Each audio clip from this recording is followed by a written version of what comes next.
Good evening, good evening, good evening. This is obviously slightly different.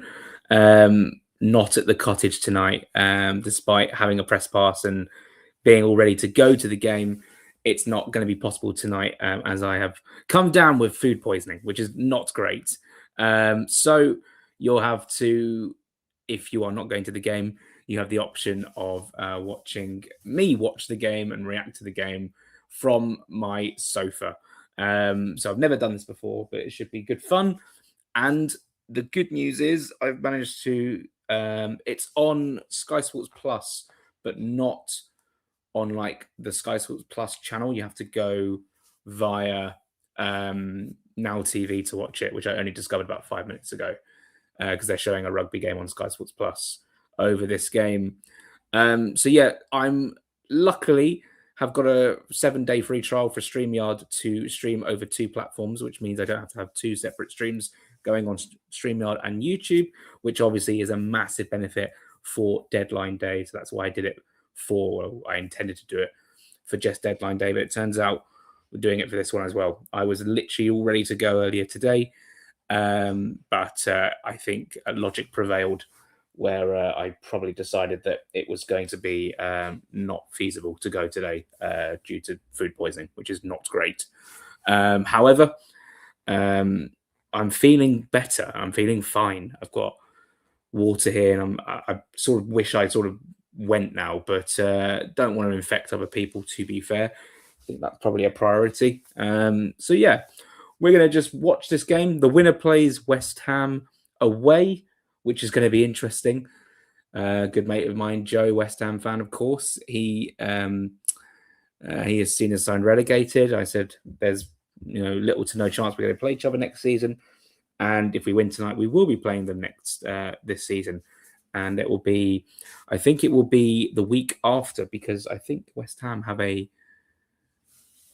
it the week commencing the 7th or the 14th? We'll have to find out after the game. It might not even be a thing now because Fulham may not be through. We'll have to see. We'll go through the lineup in just a second. I just want to check everything's working. Everything is good. Looks like we're good to go. And let's just check on YouTube as well, and then we can get on with the team. The game starts about 25-ish minutes.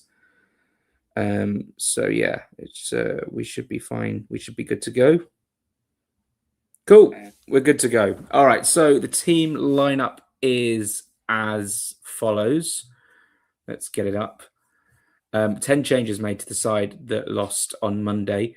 Lecomte in goal. At the back is Tete, Anderson, De Fougerols, and Sessegnon. Reed at the base of midfield with Charles and Smith Rowe just ahead of him.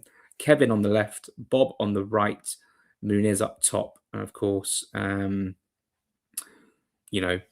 wingers, Bob and Kevin, will be slightly more central, with Tete and Sess being the players who provide the width, of course, if we're going by the style. And yeah, big shame I'm not there tonight, but also was sort of like, well, you kind of want to get better for Sunderland because that's a 2-nighter.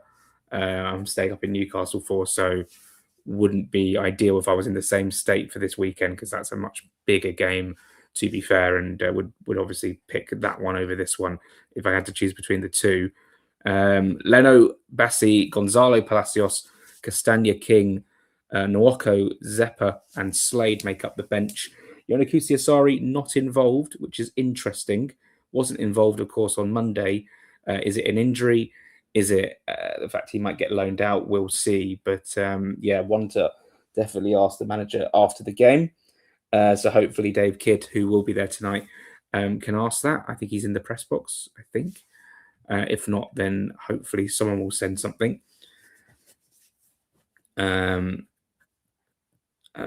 hopefully we'll get some information on that as well. It's good that I can see YouTube and Twitter comments here. It's going to be good for deadline day. Deadline day, planning to go live around midday-ish, 1 o'clock maybe, depending on how busy it is.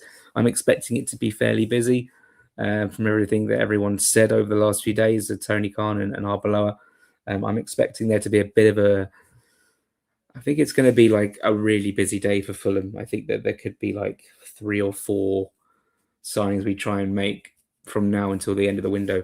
And it has been so quiet in the last couple of weeks. Next to like nothing, like even remotely close. There is some couple of rumours about a centre back, a couple of centre backs we've been linked with.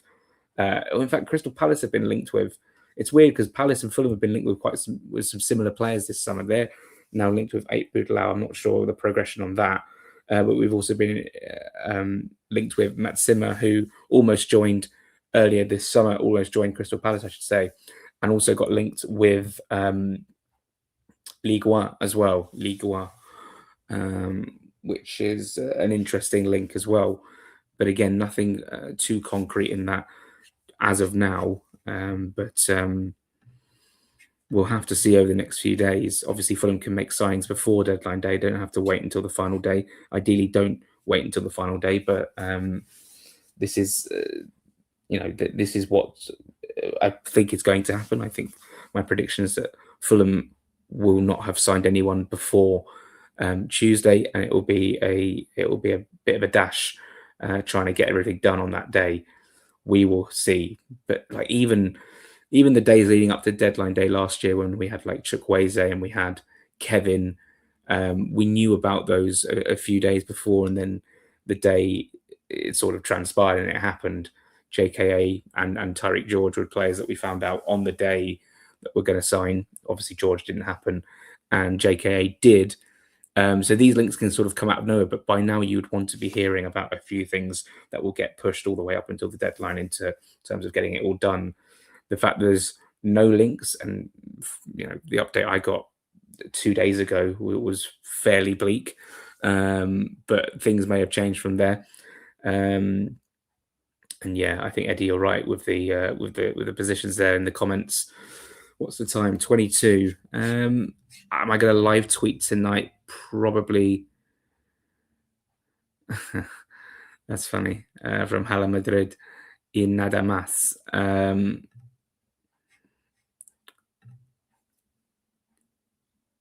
Yeah, they've gone and signed Martinez, haven't they? Yeah, Josh King shot too much for Sanchez. It was an interesting evening, wasn't it, on Monday? And yeah, I was really looking forward to going to this game because obviously the Dons are just 20 minutes down the road from me, and obviously Fulham, my club, so it would have been fantastic. But yeah, sometimes these things happen, and they're out of your control. And yeah, it's just one of those things. We do have a press conference really early on tomorrow, 10 o'clock in the morning, for Arbeloa. So that will be interesting as well, to see whether, one, I can make it, and two, what he's got to say off the back of tonight. If I'm up for it, I will go. And then I get a train on Saturday up to Newcastle. I think whatever condition I'm in, I think I'll have to go up because that's obviously quite an expensive trip. So yeah, looking forward to it. I imagine that most people who have a vested interest in this game are going to be at the cottage. So for anyone who is abroad, overseas, watching it at home on a stream, if you want to have this on in the background, then absolutely go for it. But I've never done one of these before. I don't know how I'm sort of, am I meant to commentate? Am I meant to sort of tell you guys what's happening, even though you're watching it already? But we will see. We will see. I think the stream starts soonish, 10 minutes or so. I obviously have my TV on mute because I don't want to have that noise in the background. It would be quite distracting. I think my brother's going to join me and watch it with me, I think. One of my brothers is. So yeah, we will see how it goes. If I have to dash off for any reason, you probably know why. So, but as for now, my stomach feels fine, so that's good. I'm not going to do any more of that sort of chatter though this evening. But yeah, looking forward to this. Wish I was there in the flesh, but you can't get everything you want in life, to be fair. But yeah, this is maybe a little dummy run for deadline day, a nice long stream. And of course, deadline day is going to be a very long stream. The only way I could see it not being a long stream is if I or anyone gets word that it's not going to be the day we anticipated, or we think it's going to be, and therefore there is no need to report because there's nothing going to happen.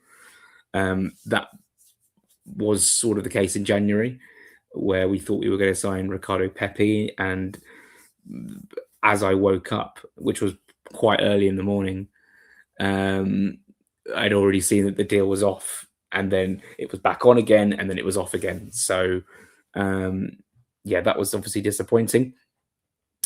But yeah, now we're just waiting for kickoff. Oh my word, Rangers are out of the Europa League. They lost to Jablonec on pens. Oh my god, that's crazy. Jablonec, we went to go and see them. We went on holiday a few years ago, pre-COVID actually. Was it the Europa League or was it the Conference League? Oh my god, is it the Conference League? They're out of Europe altogether. Oh my goodness. So Celtic have a terrible night. Was it last night? 2 nights ago when they lost to Lask. And now Rangers are out on pens. Oh my word. They lost 4-3 on pens. Yeah, we went to see Jablonec in a, I want to say, Europa League qualifier. I think it was a second leg. Yeah, it was against a team from Azerbaijan because we were staying in, where were we? We were staying in Prague, and me and my friend Will and Max, we were sort of looking. We were like, oh, there must be like a game on somewhere we can go and watch while we're here. We were only there for 2 nights because we were doing Budapest, Vienna, and then we ended up in Prague before we flew back for Barnsley away, which was the first game of the championship season under Parker. And yeah, we looked at the schedule. We said, oh, there's this game on an hour outside of Prague. If we got a coach, we can go, and we did, and it was 0-0. Umberto and Luke stayed put. I went with Max, Dylan, and Will. They said no, we don't want to do that. We just want to stay and have a drink. And to be fair, they probably had a better night than us, watching a 0-0 draw. But it was it was good. So since then, I had like alerts on for Jablonec, but then I turned them off a few years ago because I was just like, I don't care anymore. But when they were drawn against Rangers, I thought I'd keep an eye on it, and they've lost. I mean, Rangers can laugh at Celtic all they want, and now they've got no Europe, whereas I think Rangers are in the Europa League now. So that is quite funny. That is quite funny. They've had an absolutely disastrous start to the season, have Rangers really.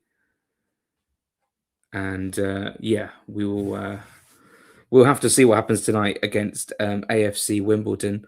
For Fulham, let's have a look at the team that is going to be playing. Bishop in goal, the back Sessegnon, Seddon, Harrison, Tilly, Maycock, Alistair Smith, Yiadom, Hippolyte, Sweeney, and Sassu.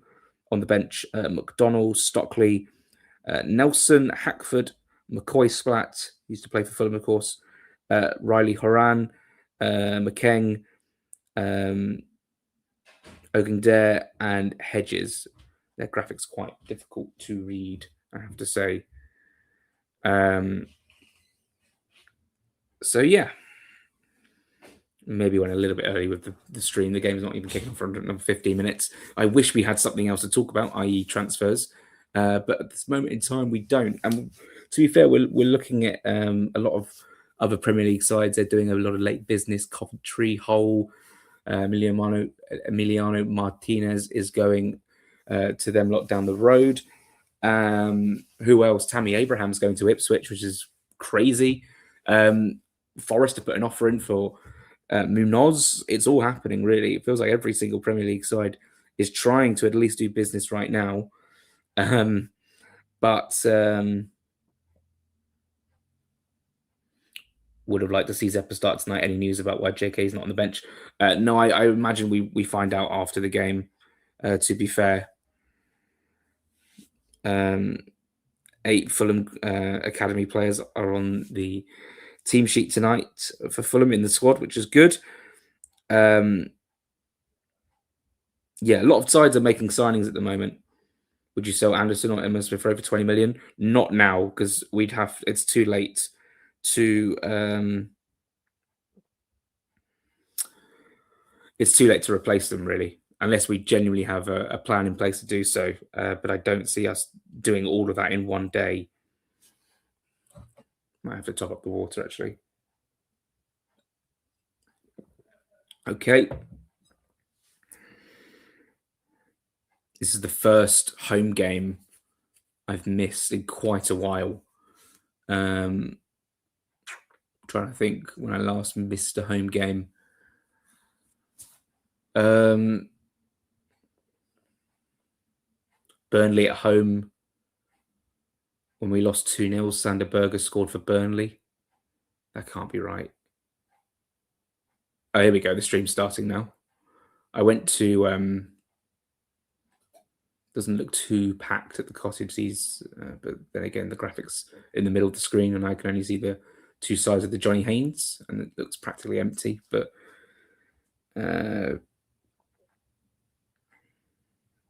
I'll drive them. A bit harsh. I really want Smith Rowe to have a good night. I want Kevin to have a good night because these are two players who, obviously, Kevin came off on Monday, came on Monday and didn't do brilliantly. Smith Rowe didn't get on the pitch at all. Every single AFC Wimbledon fan must be at the cottage. It must be a really busy away end. And obviously, I like the Dons. I have nothing against them. They are the team most local to me. I go to Plough Lane 3 or 4 times a season. So, yeah, I always want them to do well, always look out for them. But this is the one night you don't want them to do well. I'm expecting Fulham to win this. I think Fulham might win by 3 or 4 goals.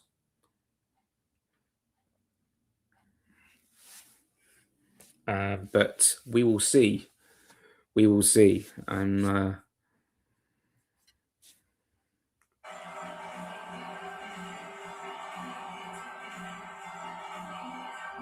trying to think the last home game I missed. I'm trying to think if I was on holiday or anything like that.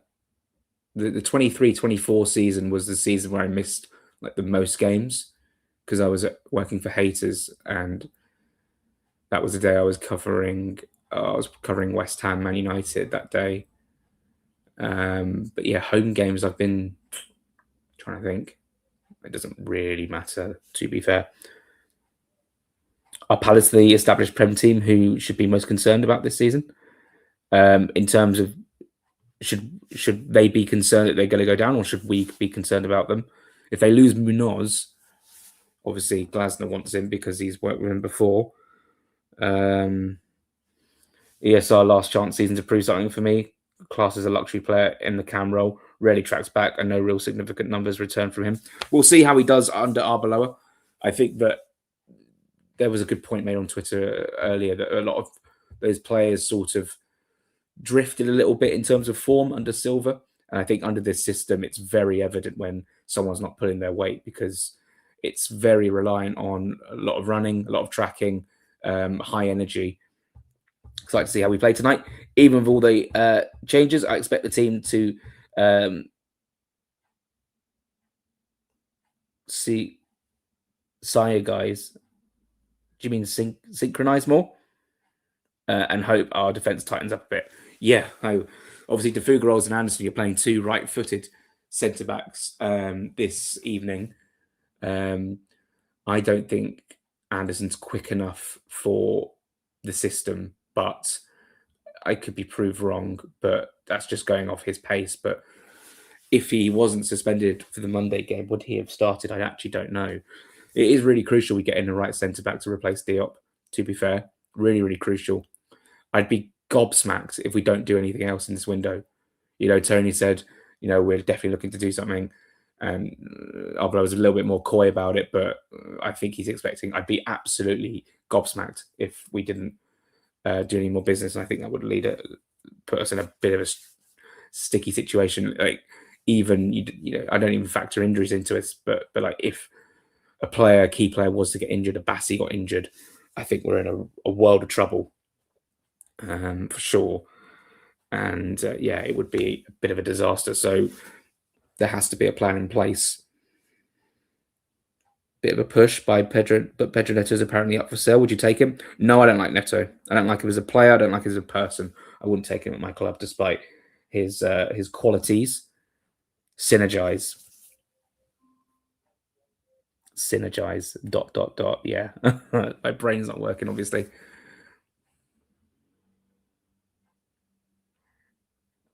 Maybe it was the spelling. Maybe it was the spelling that got me. Do subscribe to Patreon if you fancy it. £5 a month, $7.50 a month. The links are everywhere across my YouTube and social media. Yeah, it's slightly different on the Patreon tonight. Obviously, not at the game, so that's not obviously great. But these things happen. Fully expect to be at Sunderland on Sunday. The pass is already in. The pass is already accepted. So I have plans to go up there. I am feeling better. I'm feeling fine now. But then again, you just never know because these things can happen out of nowhere. I'm surprised Bob starts and not starting Zeppa. Yeah, I think that's true, but I also sort of want Bob to get himself going with a goal or something like that. And because he's going to be the main right winger this season, I'm pretty happy for him to start. And it's obviously physically demanding for him to start three. I mean, if he starts on Sunday, then fair enough. It's obviously going to be physically demanding for him, but that will sharpen up his fitness, and hopefully he can get a goal or an assist tonight, or even on Sunday. That would be fantastic. And obviously Zeppa's a great option. He did play really well on Friday against Burnley, and for the under-21s did Zeppa, but for the Premier League, it's obviously a massive step up. Can we get 4 points from the next two games? Yeah, we can. I think a point away at Sunderland would be good. And if we beat Palace, that would be 4 from the next two, which would be great. Our record against Palace at home is terrible, but you never know. You never know. I'm still trying to think of the last home game I missed. I think it was the Burnley game. Trying to think, that first season with Smith Rowe in the team, I can't remember missing a home game, even in the Cups. And last season, I definitely didn't. Oh, well. Surprise Bob starts? Yeah. Do you know what? It's so much better seeing comments coming from both platforms, despite the fact that they've all come from YouTube, to be fair. Everyone's going to be at the game. Okay, so the graphic's gone now. The Johnny Haynes looks like half-packed. Seen a Burger King shirt. Is the game on TV?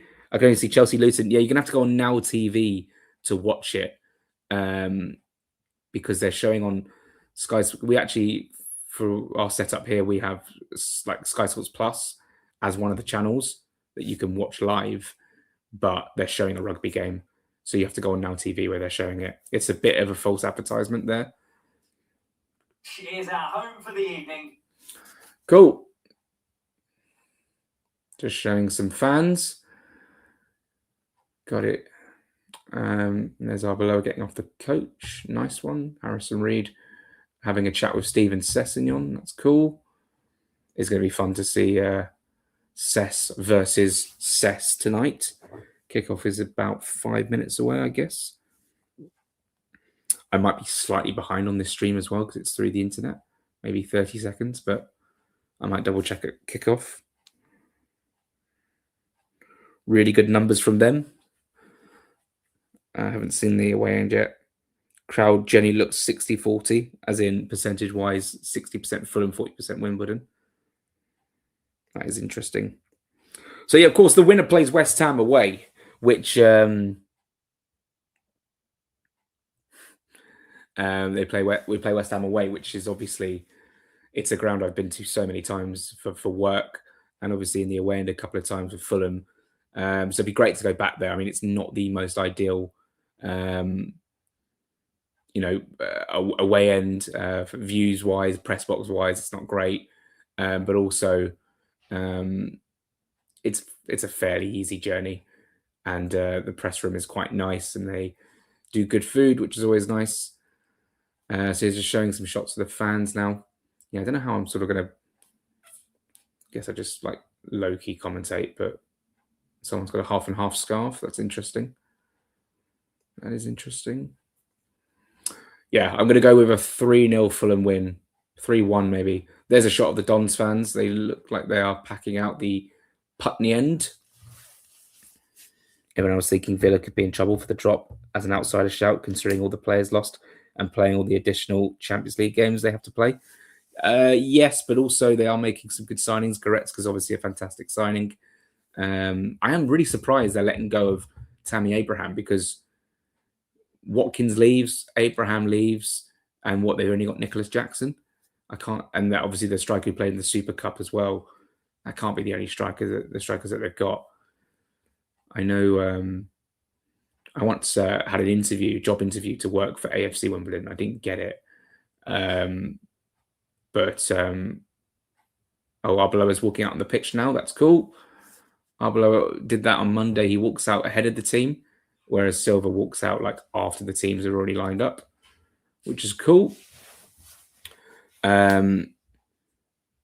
If we get a new centre-half who's leaving, I would imagine that nobody else leaves in the centre-half position. De Fugros might leave on loan.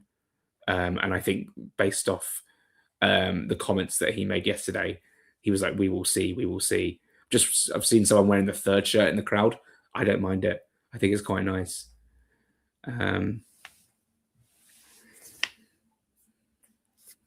So, yeah. I wonder if anyone's at the game and watching this. I would very highly doubt it. Deadline day is obviously the big one. The big stream. It'd be a massively damp squib if nothing happens. Dave, you have to go via Now TV to watch it. I thought the exact same. I had it all ready to go, went on Guide, and I saw it as Wigan versus someone in the Super League, and I was like, well, that's not this. So if you have a smart TV where you can watch Now TV through your TV, how many times are you going to say the word TV?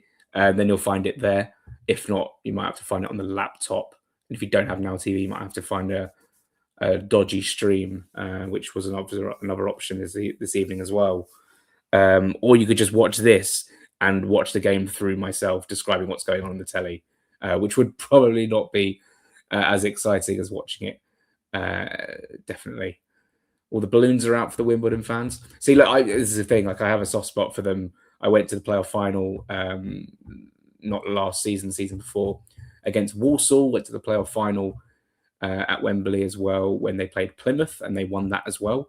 And went to the playoff final at the Manchester City at the Etihad when they beat Luton on pens in 2011, I want to say. 2011. And we got the coach up there. It was really good fun. All right, the teams are out. Right, the teams are out. And yeah, we'll go through the team again once it's on the screen, and then we'll get on with the game. It's only a matter of time before Charles replaces Berger in the team. I think they can play together. Charles tonight is going to be the sort of one of the number 8s with Smith Rowe. As the 6 will be Harrison Reed. God, someone's wearing that really nice retro jumper. That's really nice. So Reed's going to be the 6 tonight. Charles can drop into that position. No worries, Dave. That's good. I'm glad you got it. Charles can drop into the 6 when Berger came off the other night. But I think Charles wants to be. I would imagine Charles wants to be deployed a little bit further forward, but also can play in that position as well. That's sweet. Both Sessegnon twins are at the back of the lineups, and they are with a member of their family as well. I think daughters and sons, which is very nice. I think Stephen's daughter and Ryan's daughter. That's funny. Johnny Jackson, obviously the manager of AFC Wimbledon, he quite regularly does commentary or co-coms for BBC Radio, and he's often in the press room before games for Fulham. Here's the team. Lecomte, Tete, Joachim Anderson, De Fugaro, Sessegnon, Reed, Charles, Smith Rowe, Bob, Muniz, Kevin, Zeppa, Bassi, Castagna, Garcia, King, Leno, Norco, Palacios, and Slade on the bench. Definitely first time I've seen Slade in a first team game. And for Wimbledon, Bishop, Yadam, Seddon, Harrison, Sweeney, Sessegnon, Tilley, Smith, Sasu, Makeup, Hippolyte. That's the team they've gone out. And yeah, obviously their bench as well. Jaden Stockley on the bench, which is a good signing. McCoy Splat on the bench, former Fulham player as well. Nelson, Horan. Actually, talking of Nelson, Reece Nelson got released, or is going to get released. Their contract's going to be mutually terminated. I've actually turned off my alerts and turned off Fulham live tweets as well, so hopefully no spoilers, unless the comments do that. But that's absolutely fine because it's not that deep, is it? At the end of the day, yeah. So Nelson's going to be without a club, which means someone could sign him on a free. But he's been linked with West Ham more recently than he was linked with Fulham. I think Luke's going to join us here. He is. He is. You want to come and watch it in here? Nah. Are you going to watch it someone? Volume. He wants to watch it with volume. Fair enough. He's going to watch out in the kitchen, I think. And yeah, I think we're already almost ready to go. We're almost ready to go here at Craven Cottage. So the winner plays West Ham. Seem to think the last time Fulham played a cup tie where we already knew who we were going to be playing in the next round was when we were in that bloody quarterfinal against Man United at Old Trafford. And we lost after having 9 men.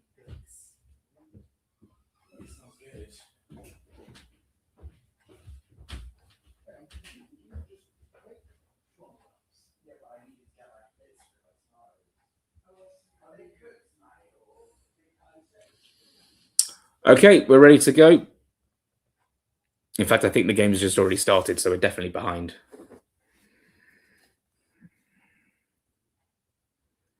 Probably about 30 seconds behind. Yeah, it's already. In fact, we are very far behind.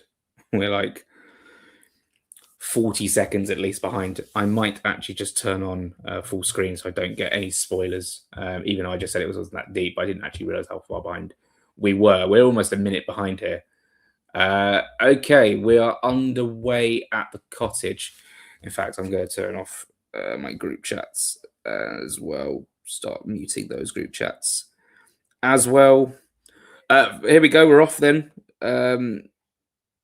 We are off. I obviously will not be live tweeting during this game. Might put a couple of tweets out of my thoughts during the game.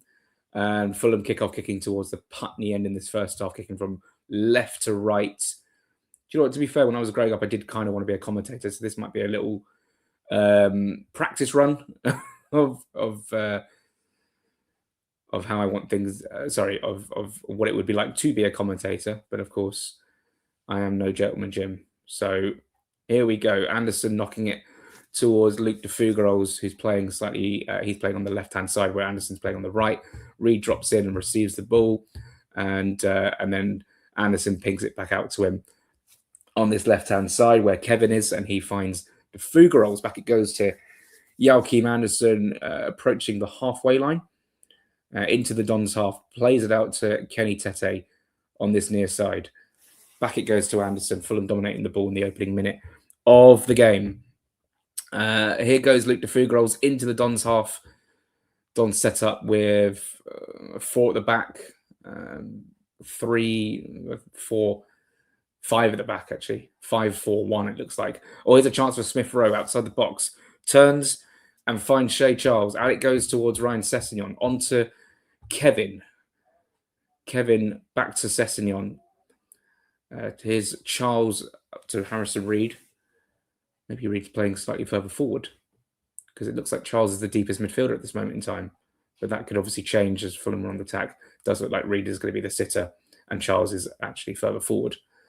Joachim Anderson has it again. It's all Fulham so far in this opening 2 minutes. They've got the ball and I don't think Dons have even had a touch of the ball so far.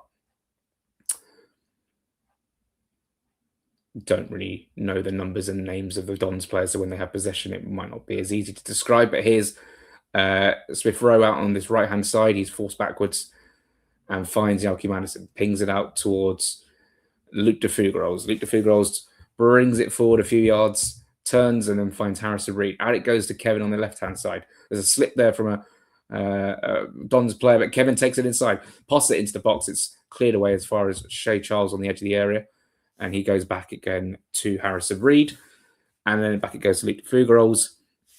And yeah, this is and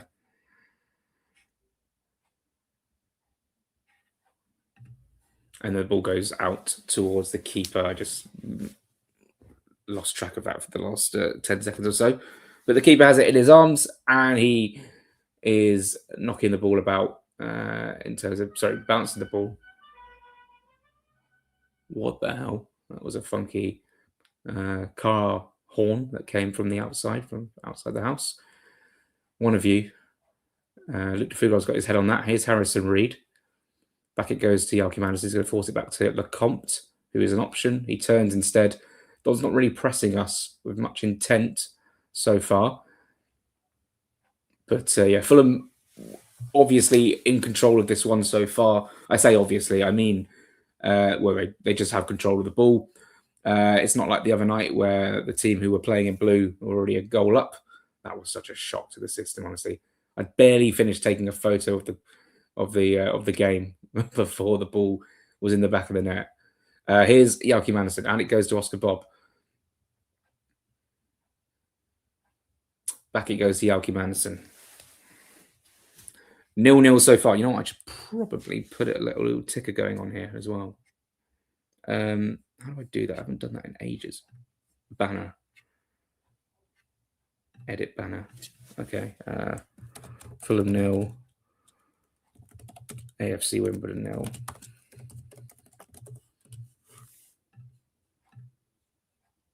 Here's Sessegnon now on the the left-hand side. And it goes to Bob into the box. Away it goes. Headed back by DeFugerolls. Save? Does that work? There we go. There we go. We all know the score now. 4.5 minutes gone here. Probably about a minute behind real time. It's out towards Kenny Tete, and that's gone out for a Don's goal kick. Slow start from Fulham. I mean, they've had the ball, but they've not been able to penetrate the Wimbledon defence so much. Looking a little bit slow, but plenty of time to go. Of course, a draw tonight, and we go to pens. We go to pens tonight. Yeah. That was a terrible start to the game on Monday. Here's Rodrigo Muniz going after it, headed down by Yalky Manderson, headed forward by Charles. Bit of acrobatic work from Muniz, and he's actually fouled. It's going to be a free kick to Fulham inside the centre circle in the Dons' half. Still goalless. Winner plays West Ham away. Yeah, Don's up in a 5-4-1 here. Pretty compact, and yeah, not allowing Fulham to have much space when they get into dangerous areas. Here's Yalky Madison, passes it across to his centre-back partner for the evening, Luke DeFugerolls. Oscar Bob takes it down on the halfway line and is forced back to Yalky Manderson. Lots of possession for Fulham so far. Must be 90% possession, probably more in this opening 6 minutes. It's been all Dons. It's been all Fulham. Here's Kevin on the left-hand side. He's taking on his man. He's beat him. I think that's Tilly. Cross comes in. It's, missed Sessegnon, and Muniz sort of gets a touch to it. It goes up in the air, and it's caught by the keeper. Best chance so far. Here it is again. Kevin beats James Tilly, puts the ball in. Sess tries to glance it on, and Muniz almost gets a touch. It's sort of blocked off and goes up and spins up in the air. And the replay's finished, and Fulham are back in possession with Lecomte. All Fulham so far. Goalless at the Cottage. Fulham 0, Wimbledon 0. Round 2. Or sorry, is it round 3? No, it's round 2 of the Carabao Cup for a place at the London Stadium in round 3. Unless we walk off without taking one. I think I've missed that previous comment there, Dave. Now Dons have it. Headed forward. DeFugerolls wins the duel. Little nice work between Bob and Charles. And there's a bit of space here for Fulham. opening up. Here's Kevin. Kevin's got it. He's going to cross it into the box. Rodrigo Muniz is trying to get there. It's volleyed away. It was actually towards Smith Rowe in the back post.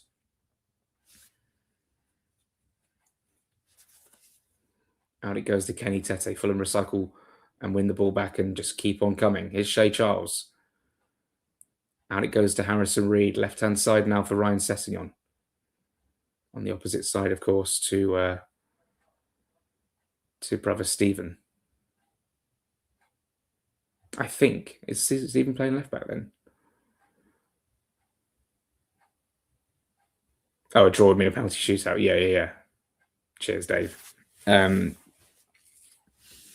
Yeah, there's Burnley lost out on pens last night, didn't they?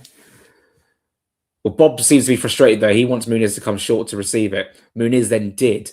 And I think, he wasn't fouled. And then Bob ends up fouling the Dons player, and the visitors have a free kick in the Fulham half. In their own half, which they'll bang forward, I'm sure. I don't think that was a foul by Bob, really. I thought that was more of a foul on Muniz. He came short. He bundled over with the Dons player. It goes forward, headed away by Fugarols. It will fall to Muniz, who's dropped deep. He's headed that nicely down towards Kevin on his left-hand side, but he's lost out. But well played by Fugarols to step in and win back the ball. And Harrison Reed puts it forward. Shea Charles then plays it forward. Muniz, and again, just struggling to hold up the ball there. But that's a good sliding tackle by Kevin. On it goes to Reed. And now a chance for Fulham. Here we go. Shea Charles. Oh, good tackle. Charles has stayed down. That was a good tackle, though. Charles is going to be fine, I think. Here come the Dons. They come forward now. First attack for them. It is Stephen Sessegnon number 2, I believe. I think so. And now Dons have a bit of space out on this right-hand side. Ball swung in towards the box, and it's headed away by Kenny Tete. And now Sessegnon's got it on this left-hand side. Bit of territory, bit of possession here for Dons as they come forward. Ball in towards the box. It's rolled beyond everyone, and Lecomte will collect. Not the greatest game so far. Fulham 0, Wimbledon 0, 10 minutes gone at the Cottage. Here's that run and tackle on Muniz. Oh, it was Muniz. It wasn't Charles. My bad. I should... That's poor. Obviously, the sound's off, but I should be able to see from here. Sess has it on the left-hand side. Charles should definitely be offering that option. Fugarols. Not many options for Fulham forward. He goes sideways to Anderson and then to Tete. Now Oscar Bob. Dons are making this pretty hard for Fulham to try and find any gaps. Let's hope we can wear them down at some point. I'm sure the atmosphere is good in that Putney end from the Dons fans, working their way through the songs. Here's Oscar Bob. Out it goes to Ryan Sessegnon. He's forced back towards Fugarols. And again. And back it goes into Fulham's own half with Anderson on the halfway line. Now finds Kenny Tete. Tete out towards Oscar Bob. Oscar Bob. Nice little ball inside for Smith Rowe. Lovely little turn from Smith Rowe. Sort of half turn to get away. But it goes backwards again. And here's Harrison Reed, picks it up again. First touch is to go backwards. He's sort of going around in a circle trying to find the pass. It goes up to Anderson. Now to Fugarols. Nice first touch. Nice little combination between Kevin and Sess will get there on the left-hand side. He'll put in a cross low into the box, and it's actually dealt with by the Dons players. It's a poor clearance. I don't know what they've done there. And here's a chance, and it's volleyed over by Fugarols. Took it on his chest and then sort of hit it first time, and it crashes into the Putney end. Good effort. Unlucky first real effort for Fulham of the evening. Nice from Sess to get onto that. I thought the ball was gone. Cross wasn't great. Complete and utter mix-up there from the Dons players to try and clear it. And then Fugarols sort of takes one touch and just slams it into the Putney end. It's just inside the box. Oh. Now Dons have it. Ball into the box. That's dangerous. It's going to be looped up and it's wide. And it's actually a goal kick. No, it's not. It's a corner. linesman was undecided. I think Cess might have got the final touch on that, Ryan Sessegnon. It was Maycock who had made the run into the box. Over Anderson it went. Oh, and Cess got in there. Well played to put it out for a corner. Good defending from Cess, good awareness. But Dons have their first corner of the game. In fact, the first corner of the evening. House of Ed looks fairly packed. A couple of pockets of empty seats in the corners. In comes the corner itself, headed away at the front post by Harrison Reed, who goes scampering after the ball, as does Bob, who's trying to close it down, but a second cross will come in now for Dons. Headed away. Oh, it's volleyed on the edge of the box, and it's a good, well, it's a straight at Lecomte in the end, but that was a good chance for Dons. And now Fulham can counterattack. It was Yeardon with the effort. Now here's Smith Rowe, and he tries to keep the chance alive. His pass goes straight to a blue shirt, and Bob can get on the end of it. And now Wimbledon can try and mount another attack. Up it goes. Slightly late there from Smith Rowe. I think he's moved over to this left-hand side now, is he? Maybe it's just, I think he's trying to run out towards his right-hand side again. But, oh, that's a touch. And it's volleyed away by De Fougerolles. And I think Dons will have another corner there, if not a throw-in. Well, Fulham have had all the ball, but Dons have had the better of the chances so far. Ball comes into the box here. There's the volley again. On the edge of the D. Saved by Lecomte.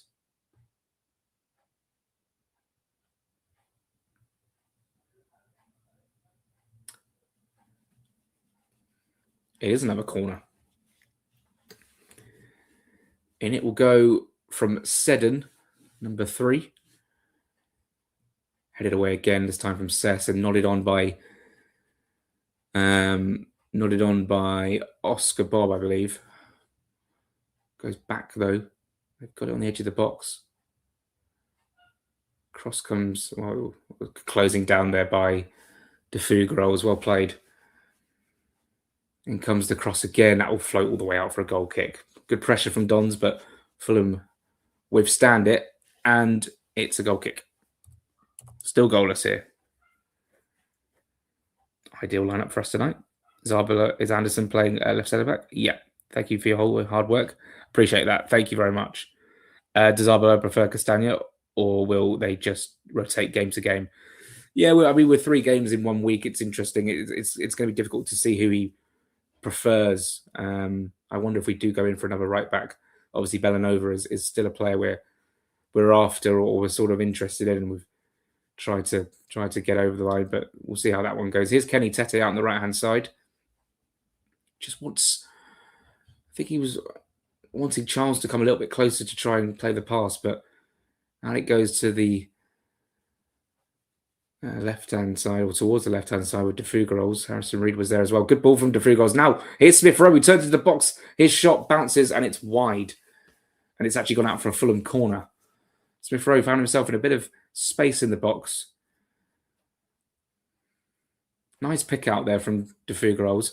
Smith Rowe, clever. He lets it bounce and roll and has the space, but it's actually really good defending to get in front of that shot, and it's bounced away for a corner. Nice work from Smith Rowe, that.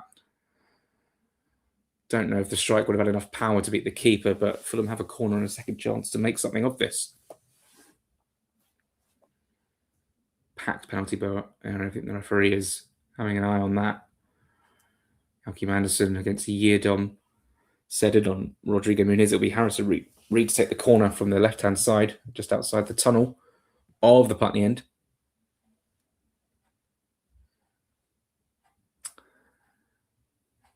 And in comes the cross. It's to the front post. Smith Rowe tried to flick it on. It's going to go for another corner, but I don't know if he's trying something there or the corner's just weak. It's just always want to try and float it into the box. I seem to remember we were trying that against Stuttgart with the front post. Harrison Reed will go again. Sorry, I just realised Bob's 14 and not 11. That's Kevin. In comes the cross. It is flicked on at the near post, and it goes out for a goal kick. It was it was Kenny Tete with the header. I really need to stop getting the players wrong. Obviously, easy to see when you're there. However, Kenny Tete with the header there at the front post. Anderson wants another corner. It's a goal kick. 17 and a half minutes gone. I think it's still goalless at the bridge. Not that I really necessarily care, but I think the winner of that hosts Leeds, I believe. They did the draw, actually. I was in a pub last night when they were doing the draw. And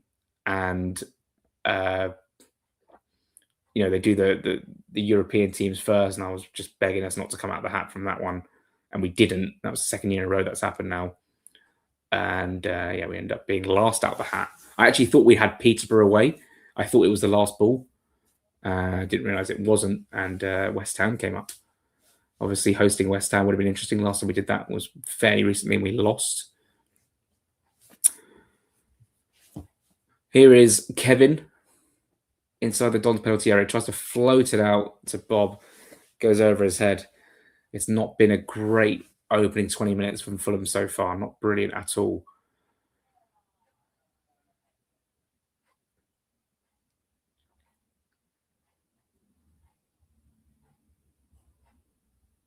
I'm sure there'll be a few people I know in that away end. Just showing a few of the Dons fans now, looking out for Josh and Hannah in that away end. I'm sure they'll be there. I actually met them after a pub after their game against Newport in the Cup and said, it'd be great if we played you. And thus has happened. And the Dons have probably come close to scoring so far with that shot on target from Yeardom from the edge of the box. Lecomte pretty comfortably saved Smith Rowe with the best chance of Fulham so far. I suppose Kelly Tetty's header as well. That's flicked on, and Lecomte will get there. 20th minute of the game, and it's still goalless. There was a game against we were Bristol City this time last year. Fulham won 2-0 thanks to an own goal and Rao obviously scoring as well. Next round was against Cambridge, and we won by a goal to 0.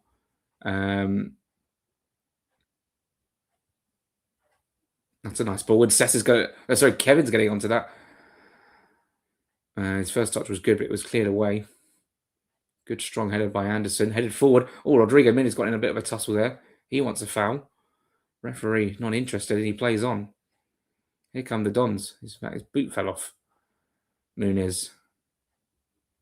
Could be we could get a bomber live on stream as well. You never know. Not quite deadline day yet. I'm trying to think, who on earth did we lose in the Carabao Cup to last season to go out? Beat Cambridge, and then I feel like we played someone in the. I can't remember. I can't remember who we went out the cup to. Season before was Preston. In comes the cross for Dons. I'll tell you what, that's close. That is very close. Flick goalwards by. Oh, I can't see his name from here. I think it's Maycock, actually. Just bounced, and he got a nice little glance on it. It just rolls wide. Hippolyte's cross. Got across to Fuggerol's number 8. And just rolls it wide. That's the best chance of the game so far. 21 minutes played. Here come Fulham with Kevin on his left-hand side. Sorry, that's Cess. Oh, I'm having an absolute nightmare. Here's Shay Charles. Kenny Tete.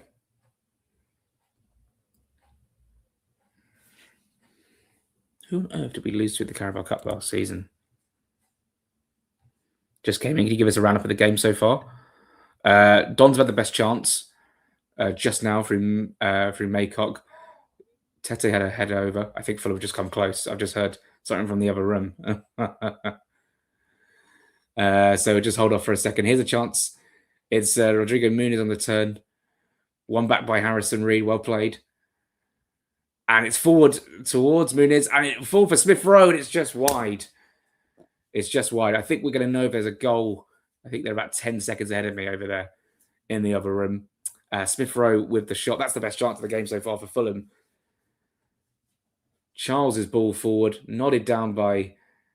In fact, it came off Muniz, and then he sort of swiped at it there on the half volley. Smith Rowe, and it just went wide in the end. Unlucky. Almost hooks away by the defender. Came off Muniz. Smith Rowe, half volley wide. And yeah, Maycock came close. Tete had a header over the bar as well. So yeah, it's might get some spoilers from next door. They're watching it with some volume. But God almighty, who on earth did we lose in the Carabao Cup last season to? I feel like it was the next round. It's going to annoy me so much, I'm going to have to look it up. It was a foul for Fulham. There's a free kick inside our own half. Matches. Right, it would have been like... Oh, we beat Wickham. Hold on. Oh, we lost to Newcastle. It was the bloody quarterfinals. How could I forget that? It was the quarterfinals. I was literally there. It was awful. It was genuinely dreadful. Walking back to my hotel room, it was like a 45-minute walk.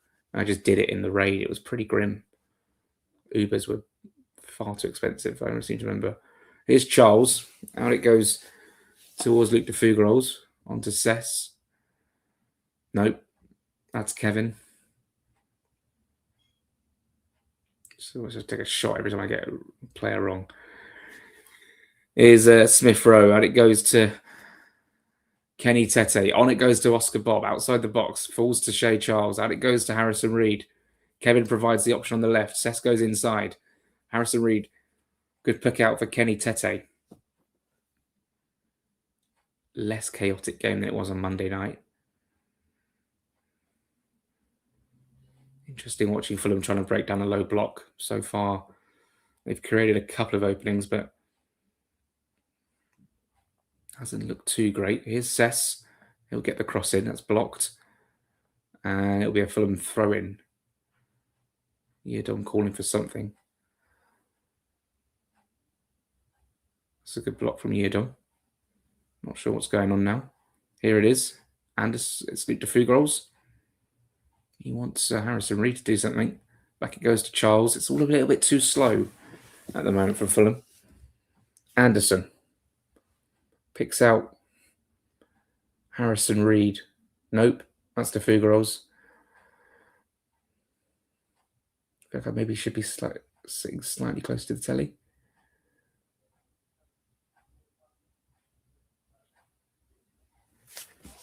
"25 minutes in.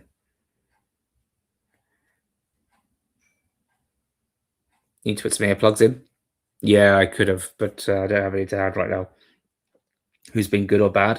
I don't think anyone's been bad. I don't think anyone's been especially that good either. It's been pretty average so far. It's every second player at the moment. Yeah, I'm having an absolute nightmare. Have a shot of pink gin every time you make a mistake. Yeah, I don't think I'd make it to fucking half time at this stage. Had some pink gins last night for sure, and that was might have contributed to my woes today, maybe. When everyone's wondering why on earth I'm not at the game tonight, it's because I've got food poisoning. Or maybe food poisoning with a... no, I didn't drink that much either. But the combinations just probably weren't brilliant. But hopefully we'll be at the presser tomorrow morning, depending on how I feel. It's a 10 o'clock start. Tete, nice touch, but he couldn't get round. But it's forced back to the keeper. Not the best of kicks out. That'll fall to Oscar Bob. Right, I'm going to really lock in here and just not get anything wrong. Anderson. Good work that from Shea Charles to win it on this near side. Now it goes up to that far side. 5 shots to 2 so far, both are on target. Fulham have had 75% possession. Winner plays West Ham. Draw tonight means penalties, no extra time. Bob. Kenny Tete. Shea Charles. Short. I mean, Kevin should come and receive that, but he's obviously sticking to his position, and it's gone away. But Fulham have a throw-in, and they're back with the ball. Decent little spell for Dons about 10 minutes ago, but since then it's been all Fulham. A couple of good chances for Smith Rowe so far, a header by Kenny Tete. Here's Oscar Bob. Does well. Gets on the outside, goes on the inside. Little flick to Smith Rowe, and it'll be a corner to Fulham. I'm going to do the blinds down in a second because everyone's staring in as they walk in past. It's already dark, which is fairly depressing. Fulham Bone tweets Shea Charles is the bollocks, isn't he? He is pretty good. He is pretty good. That was Sessegnon who conceded that corner. Stephen Sessegnon, that was. Fulham had their third corner. Yeardom's still chatting with the referee about something. I think that's the former Reading player, isn't it? Oscar Bob will take this corner. It's the first one from the right-hand side. Fulham kicking to the Putney end in this first half. In it comes. Oh, keeper gets a touch on it and it'll go out for a fourth Fulham corner from the other side this time. He's having a little balmy with his centre back there about who's coming to claim that. Yeah, it's interesting. I mean, it could have easily been headed away, but he got the touch on it, did Bishop, before Anderson got his head to it. Don't think Bishop started at the weekend after having a bit of a howler against Huddersfield. Yeah, they drew to Reading at the weekend. Here comes the corner. Punched away again by Bishop. That will fall for Kevin. And he turns it back to Sessegnon. I just want Fulham to just press on a little bit more. Second phase from a corner, and it's just a little bit too slow. And it goes into Fugerolls. And it's a throw into Fulham. Oscar Bob comes across to take it. Quick throw to Anderson. Can he put it in the box towards Rodrigo Muniz? It's not a great cross. Pinched away. Oh, Anderson with quite a decent touch there. Kenny Tete now on his right-hand side. Half an hour played almost.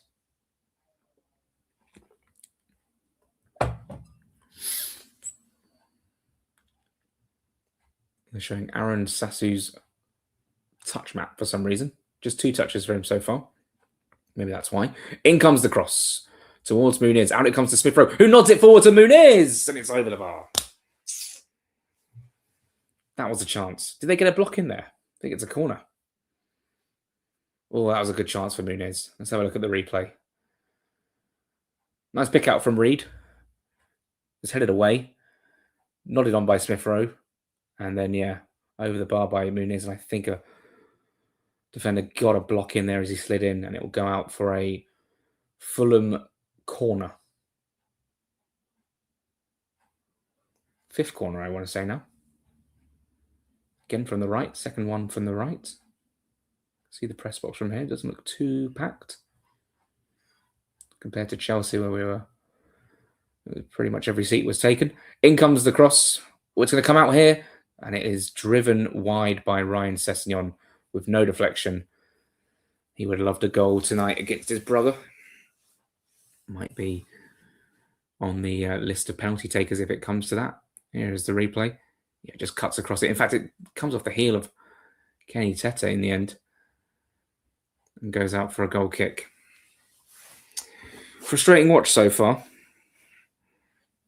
Dons are defending well in their shape.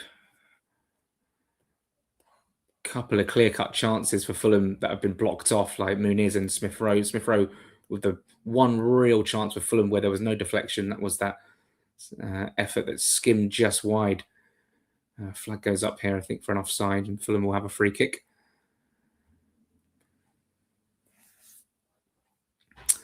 Looking forward to deadline day. That will be a fun one.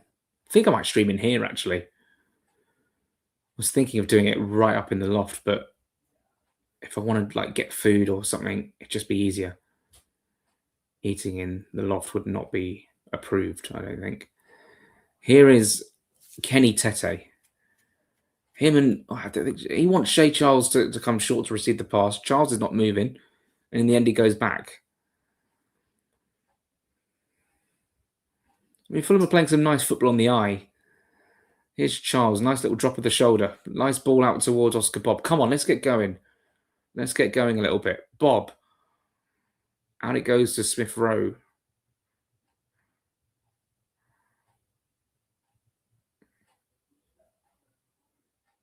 Smith Rowe again. That's a nice ball. And Tete. Corner. Tete takes a little snapshot at it. Again, deflected out for a corner. If you're betting on corners tonight, you'll be in luck. Fulham corners, that is. Although I think Wimbledon have had 2.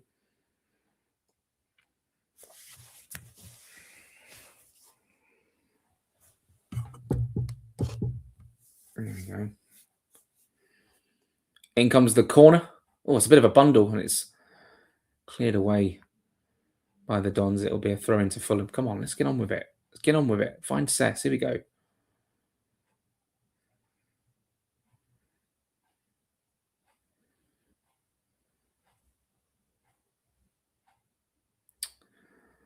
And it goes for Kenny Tete on this right-hand side. Forward to Oscar Bob. Fulham just looking a tad more dangerous in this last 5 minutes or so. Bob, nice little cut in. Oh, Rodrigo Muniz.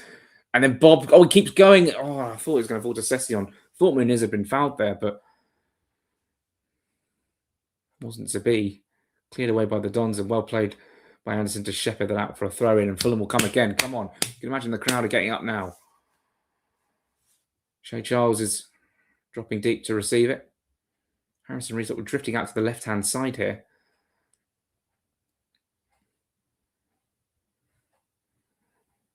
Here's Charles again. Great control about him. Really good presence when he's got the ball. Just doesn't seem like he's going to get upended. He's going to get intercepted or dismantled when he's on the ball. Harrison Reed pings one across. That's a nice-looking ball. No, it's not. It's gone out for a goal kick. Hector Fort is going to Real Sociedad. Documents are being signed now. That's another we can strike off the list.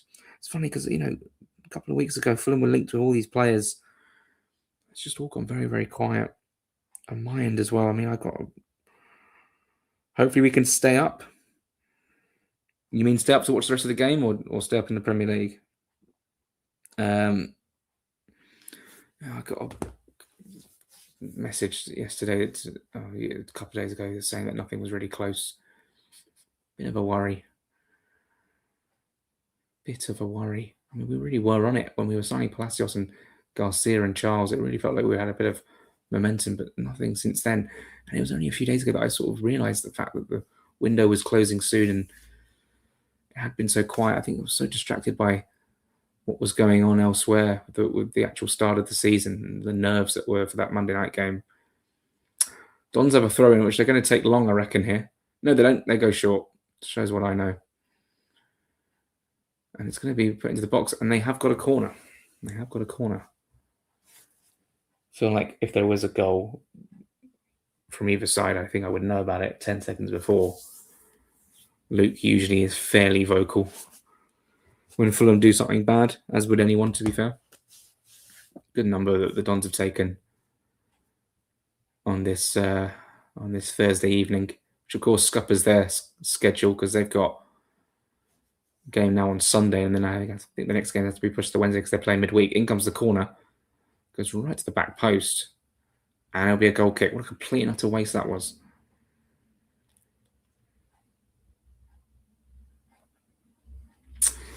Well, so far, not so good. 0-0, still the score.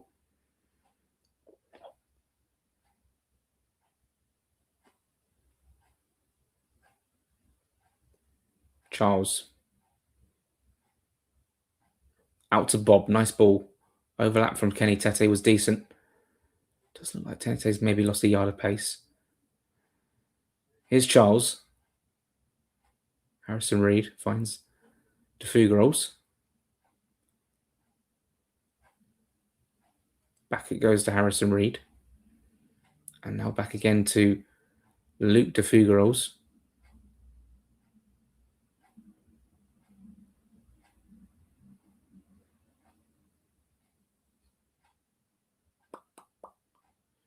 Fulham in possession, just trying to build up again. I think there's been a goal. I think there may have been a goal for Fulham. Unless they're trolling me. Here we go. Here's Smith Rowe. This looks promising. Into Shea Charles. For Oscar Bob. Out it goes to Kenny Tete. I think Fulham have scored. Ball into the box. Got it to go to the back post. And Smith Rowe is there and he heads it in. And Fulham have the lead. It's Emil Smith Rowe with his first goal of the season. It's a nice little goal that. Come on. That'll do. That will do. That will do. Emil Smith Rowe scored in the, I want to say, 37th minute.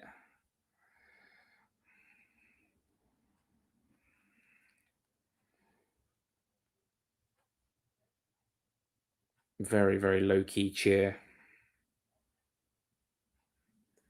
Nice header down. Cross was back to the back post for Kenny Tete. Headed back across, I think by a Don's defender, actually. Don't think Seth got his head to that. Let's have a look at this again.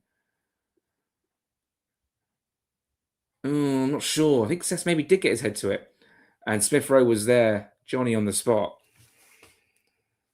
And yeah, that's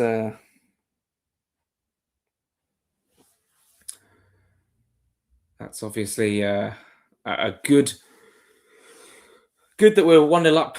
It wasn't the most spectacular goal you'll ever see, but they all count. Fulham 1, AFC Wimbledon 0. Let's update the ticker. Chelsea just scored 2. Don't give a shit. Sorry, that wasn't rude towards you, whoever commented that. How on earth do I edit these banners? Here we go. 1-0. Hurrah, hurrah. Save. There we go. Come on, Luton. Have it.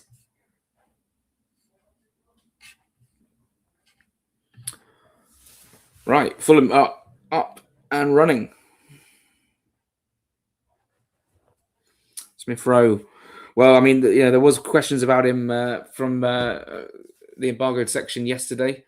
Him and Kevin, and well, Smith Rowe, who's had 3 chances tonight, takes the third time lucky. Here come Fulham again.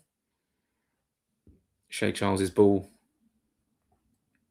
into space was out. It goes for a. It just cleared away. Here's Joachim Andersen on a little run. Finds Kenny Tete. Andersen goes on the outside. Bob, that's nice. Into Tete again. Here's Shea Charles. Tries to find Kevin, but it's away as far as Harrison Reed.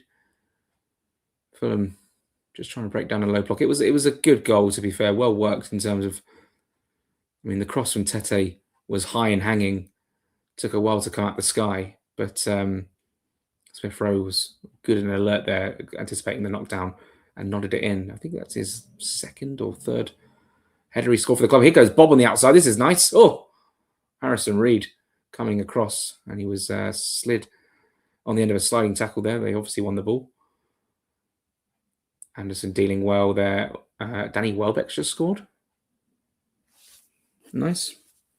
Don't know why my alerts isn't working for that game, but that's not an issue too much. 5 minutes until half time. Might just top up the water and do the blinds at half time, and then we'll get into some comments. Fulham 1, AFC Wimbledon 0. Goal from Emil Smith Rowe, which is good. He scored against Cambridge as well in this competition last season. Kevin finds Charles. Lovely first touch just to get away from his man. Here's Smith Rowe, full of confidence now, hopefully. He gets it back from Bob, and then again. Charles into Harrison Reed. And it goes to Kevin. Kevin takes on Tilly, gets it past him, turns again. That's nice. Harrison Reed could shoot, but he goes into the box. Back post it goes. Thought Tete was free, but the Dons player was there as well, Cesillon. And it's actually going to be a corner to Fulham, I think. Thank God we got the lead. As it stands, Fulham will be playing West Ham away in the next round, which would be exciting. I don't think that's an easy game at all, really. But depends what West Ham do in terms of the Cups this season. Will they prioritise it or prioritising trying to get back to the Premier League? Looks like there's a goal, I think. There might be a goal for Fulham. Luke's wahays are like really funny. Kevin swings it out to Oscar Bob. This sounds promising on what will be the 43rd minute, I think. Tete again, this time swings it across, back post. It's Muniz who heads it down. And he gets his goal. Rodrigo Muniz. Let's go. That's fantastic. Just in the 42nd minute there.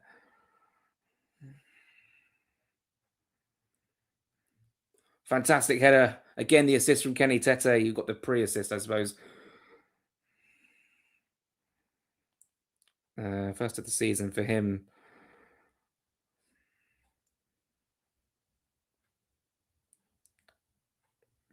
2-0 Fulham. 2-0 to Fulham. Nice work from Kenny Tete. Nice cross. Good header from Muniz. That's his first Fulham goal since Brighton away last season in a competitive match. That will do him the world of good. That will do him the world of good.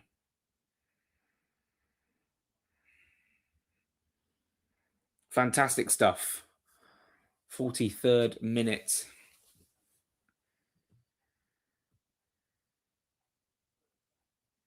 Good. This is all very good stuff. A lot of players who need a goal for their confidence are getting the goals. And Fulham look on their way to round 3. We obviously know there's a long way to go, but 2-0 is a fairly comfortable lead at this moment in time. Go on, Muniz. Here we go. Chase him down. Nice. Nice stuff.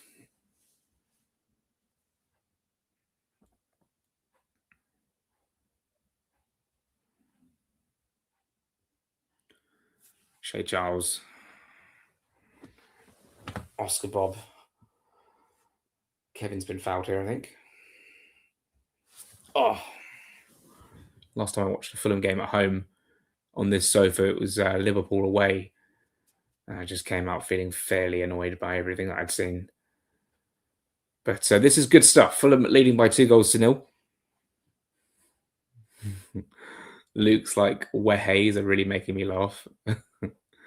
Just such a low-key way of celebrating a goal. Rodrigo Muniz, lovely header. I am hungry, but I don't want to poke the bear as such. Trying to lose weight as well, I suppose. Here we go. Here's Kenny Tete out on this right-hand side.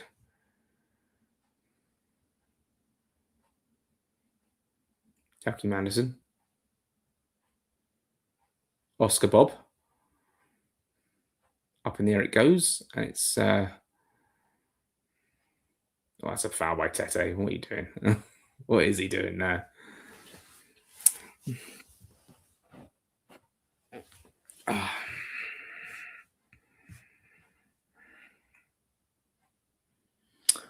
Looks like 1 minute of added time.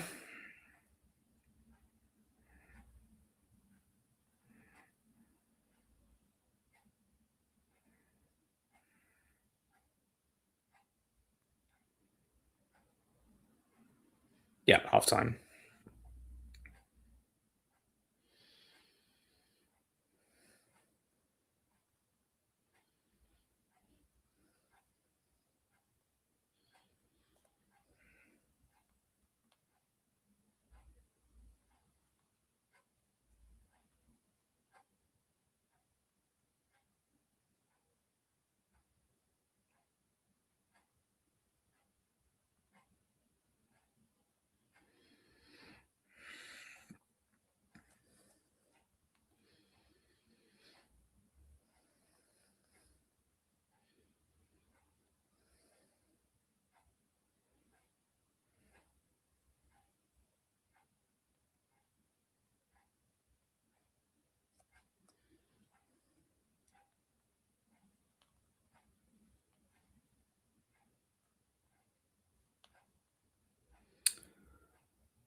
There we have it. That's half time.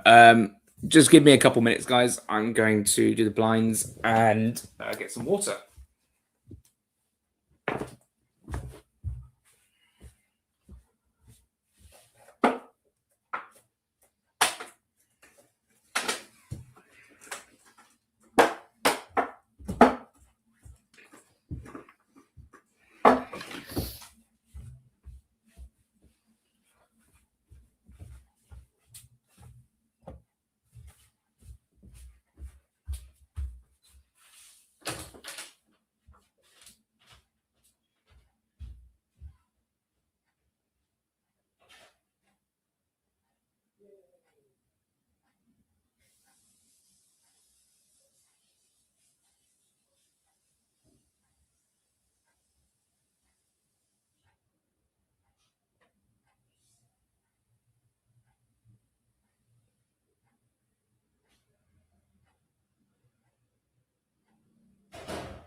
Right.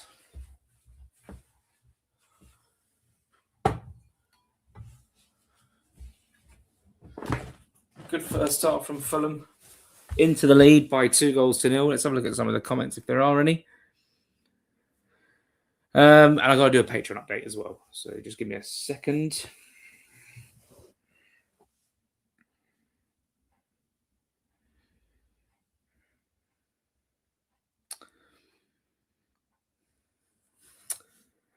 Half time here at Craven Cottage on stream as well. 2-0 up, which is fantastic. Goals from Smith Rowe and Muniz. Smith Rowe sort of Johnny on the spot, getting there and flicking it towards goal and beyond the keeper from a few yards out. Muniz with a header as well from a Kenny Tete cross.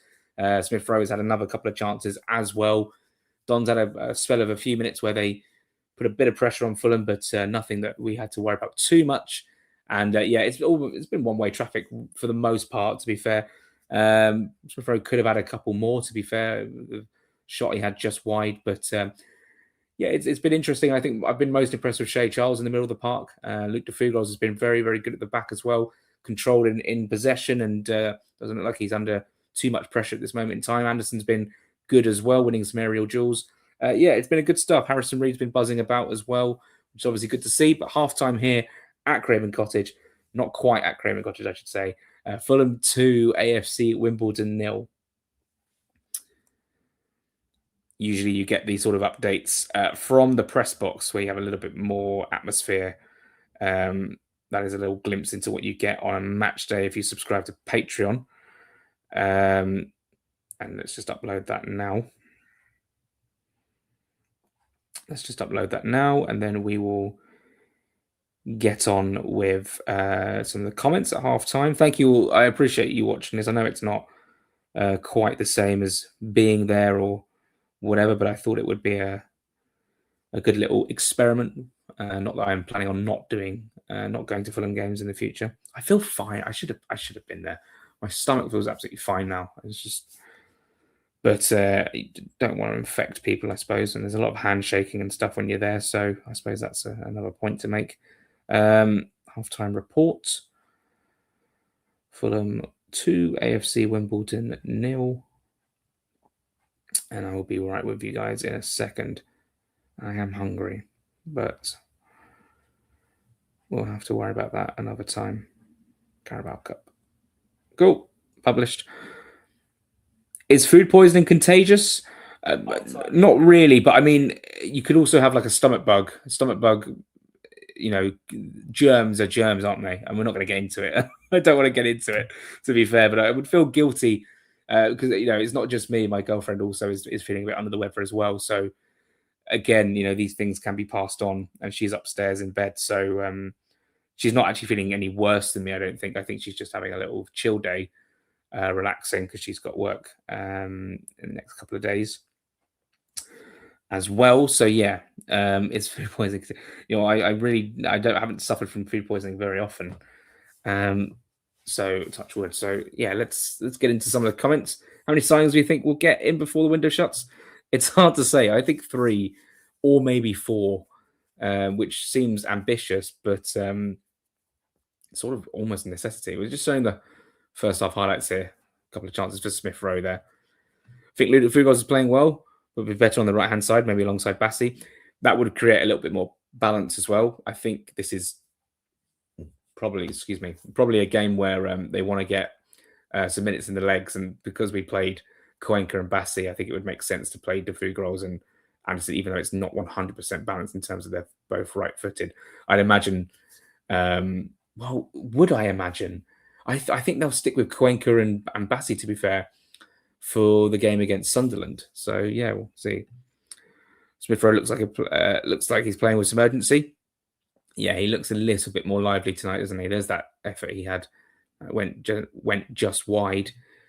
Really pleased with him. Smith Rowe getting involved, got his goal, looks a threat. Yeah, I think that would be good for. That would be encouraging. For our below, of course, with Josh King having such a good game on Monday. Do you think Wimbledon will score? They might, but at the moment they don't really look too much of a threat. Will we get a loanee in from Arsenal or Chelsea? I don't think so, not at this stage. Maybe Nwaneri, but it does feel like Nwaneri is going to leave. It's just a matter of who. It does feel very deadline day, does he, for Nwaneri? There's the goal again. Smith Rowe sort of getting in, very lively, nods it in. Nice goal. Cross was a bit wayward from Tete. It went to the back post. It was nodded across by Cess. Muniz was also there as well, but it was Smith Rowe who nipped in ahead of the defender. Good reactions from Smith Rowe. Wasn't the most powerful header either, but I think he was close enough to goal to get it past the keeper. Here's the second goal. There's a good leap from Muniz as well. That wasn't too easy. Maybe he didn't see the replay too much. Did he hurt his face by doing that? In comes the cross. Yeah, that's a nice leap. Doesn't foul him either, does he? So I'm glad. This could have been a fairly awkward night if it had kept on being goalless. Chelsea won up against Luton. I've seen Anderson ping a few times. Also, noticed the lack of long field passes by Anderson under Arbeloa. You can see him hesitate to try them and then make short passes. That's interesting because we did sort of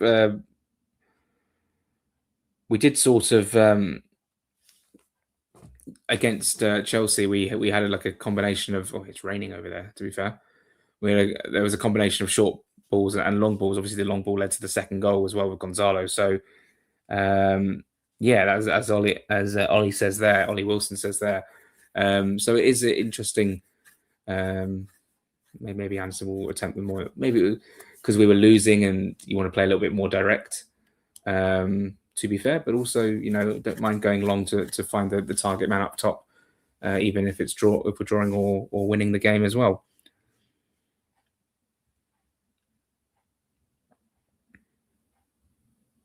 Less frequent, yeah, fair enough. How is the other guy 10 seconds ahead of you? He's watching on a different TV. It's just dependent on because I'm watching this. God, it's a boring answer, but I don't mind explaining it. I'm watching it. Luke is giving Tim Reed balance vibes. Love it. Yeah, I agree. He's very, very assured on the ball. To be fair, I'm on their TV. They have like Now TV is like an option on their TV. It's a Roku TV, I think it's called. It's just one of the apps. Whereas this, I have to go into the Digibox, then click Now TV. So it's slightly using a little bit more, I don't know, internet bandwidth, whatever. So it's slightly more delayed. Doesn't really matter, to be fair, but that is why. I'm a minute behind anyway, so I wouldn't recommend watching a game on Now TV this way. I would watch it on my laptop, obviously using it for the stream. So yeah, that would have been the play if I wasn't streaming. Any rumors of any incomings, Jack? Not at this moment in time. Stick 2-0 on the screen. Oh yeah, it's saying 1-0, isn't it? It's saying 1-0. Let's have a little add the second here.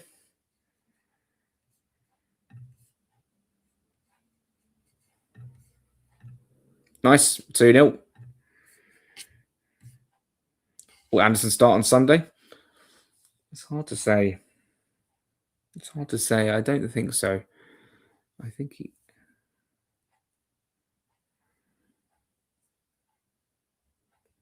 Who do we see off the bench tonight? I'd like to see Zeppa come on. If the game's safe, I think Bob comes off, maybe even at half time, and get Zeppa 45 minutes. I actually think that would be fairly good. Obviously, looking for Sunday because I think Bob's obviously the favourite to start there. If I was Arbeloa, I'd be looking to take Bob off after 55 minutes, 60 minutes max. Give Zeppa 30 minutes. Nwoko could come on for sure. Could give Palacios and Gonzalo a run out, but don't really want to risk them for the weekend. But again, good to give them some minutes. Yeah, I wouldn't mind that. Castagna.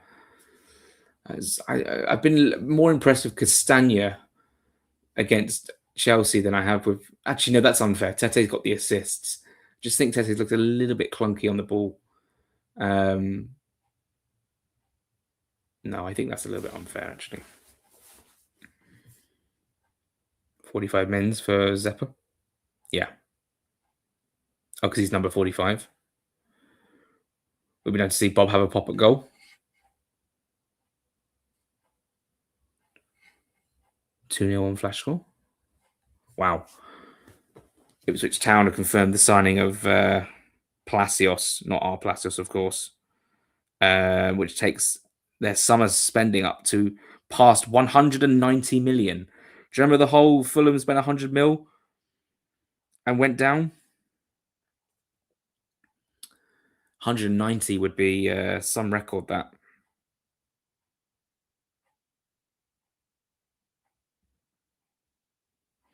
Oscar Bob for man of the match so far works his socks off. I think it's probably easier to see at the ground than on the telly, but I'm glad. I'm glad to hear that.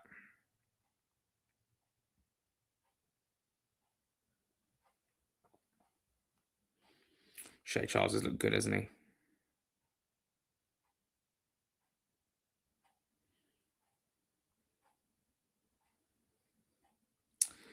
Be interesting, won't it? Because obviously Chelsea playing at home tonight, getting that district line home would have been a nightmare. Don's fans all heading back the same way as well. I'll tell you a funny story. The team's actually coming up for the second half now. We went for dinner. I think it was after a Fulham game, and Chelsea were playing an 8:00 game against Manchester United last season. I think they lost 1-0, I want to say. Yeah. And then, yeah, they did. I think Fulham drew. In fact, I think it was a day we played Brentford away, actually, I think.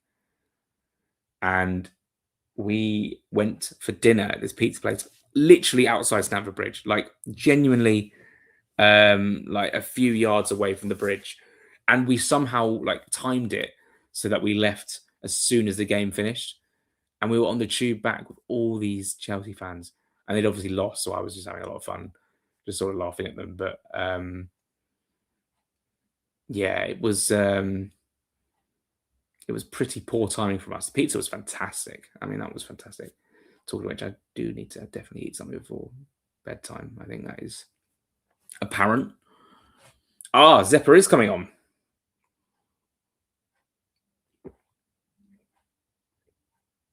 Good. Wait, he's 35, not 45.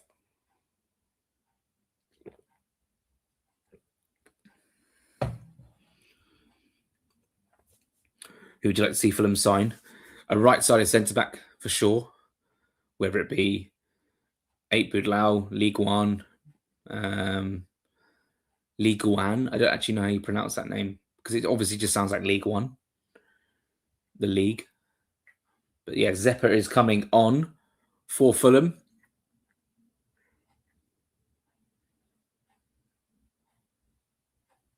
Go on, Muniz, get a second goal in the second half. That'd be great for your confidence.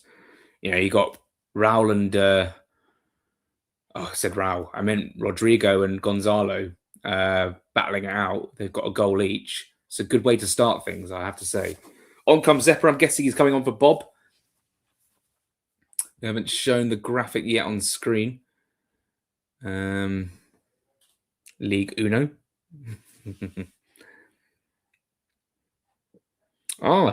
Enjoying coverage. This is my first season following along as a fan. Thank you, Christopher, mate. I appreciate that. I am usually at the games, but I am not tonight.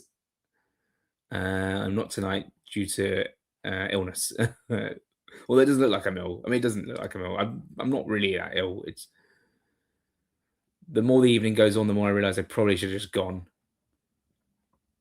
But then again, don't want to risk it.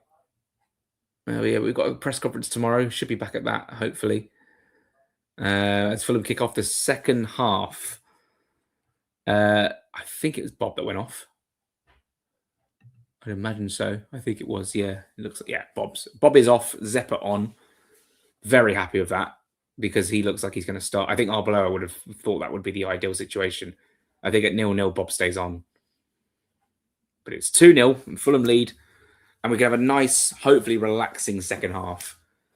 And I will probably come off stream as soon as the game finishes because I want to spend some time with my girlfriend upstairs who is, probably maybe need looking after. So we'll see. But yeah, no transfer chat today, really, because there just isn't anything happening. But deadline day live stream, absolutely 100% guaranteed, unless someone makes it abundantly clear that Fulham will not do business on the final day. Here's Smith Rowe. Half volley over the bar. 2-0 Chelsea. Esteval. Drink plenty of fluids, says my mum. Thank you. I will. To be fair, my diet in the last week has been absolutely horrendous. So I'm actually not surprised that I'm flagging a little bit. And I think maybe last night maybe tipped me over the edge a little bit. So that's obviously something to. I really am goodness gracious, am unhappy with my eating habits. It's just far too nonchalant, and it's far too. It's just far too poor. Smith Rowe down here. Oh, Doffin scored. Oh, Smith Rowe. Oh, fuck's sake. Is Smith Rowe down? Oh, this does not look good. This does not look good. Oh, no, he's up. He's up. I don't know what was going on there. Oh, God, I actually feared the worst there. I'm in Aruba and couldn't find the game. This is really helpful. Thanks. Oh, you are welcome. Honestly, if you want to subscribe to the YouTube channel, it's completely and utterly free, of course. And there will be live streams reacting to every game. Every Sunderland game will be incorporated in the deadline day stream, but it should be nearly every game after the game, probably the day after the game, depending on the kickoff time. We've lost out there. Well, Tete got lucky there. He's won a free kick. Or has he given away a free kick? He has. And he's got a yellow card. Sorry, that is not a yellow. Yellow card for Tete for... I think, does he lose out there and he just sort of drags him back? Let's have a gander at this. Yeah, he pulls him back. He pulls him back. Yellow card for Tete. That's annoying. So yeah, subscribe to the YouTube channel. And if you want to subscribe to Patreon, you get dedicated coverage of the club. You're probably thinking, well, you're not at this game. Yeah, but I will be at the other ones. Don't worry. This is just a one-off. This is my third year doing this, and I haven't missed a game through illness. When was the game I missed last? Oh, I was at a stag do. I think I missed one game for a stag do, and it was Villa away, and we lost 1-0. In comes the free kick for Dons, headed away. Smith Rowe will chase after this. The flag goes up, and Fulham have a free kick. Nice.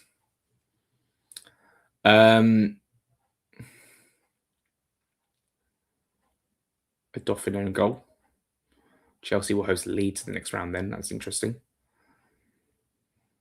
Big rivalry there. Yeah, so definitely want to improve my eating habits. Definitely want to lose some weight. Because it's just gets a little bit... you just don't feel great about eating crap food all the time. To be fair, when I'm out and about traveling as well to games and stuff, it's pretty easy to pick up something quick and easy. Getting back to a hotel after games late. I've done many an Uber Eats late on in the day, which obviously is not great, but yeah, for someone who does love to cook a little bit, I've slacked off a little bit recently on that side of things, although I did cook today, which is nice. Here's Ryan Session. Out it goes to Macaulay Zepper. First chance we get to see him run at Stephen Sess. In comes the cross. Oh, and guess what he's done? An overhead kick. Rodrigo Muniz. 50th minute. Always worth tweeting that. It's a good laugh.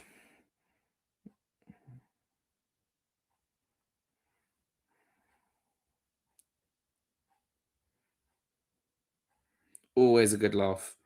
Can't go a game without doing an attempt at an overhead kick. He's so funny. But he has scored. He has obviously scored one, hasn't he?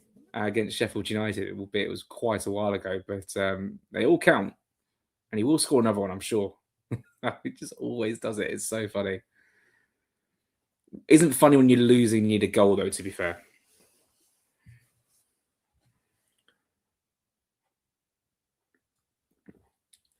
I'm expecting to be live for around, could be like a 10, 11 hour stream, to be fair, if it's going all the way up to 11 p.m. Oh, the food was having a little bit of trouble there, but Fulham managed to clear it, and it's a throw into Dons this near side in the Fulham half.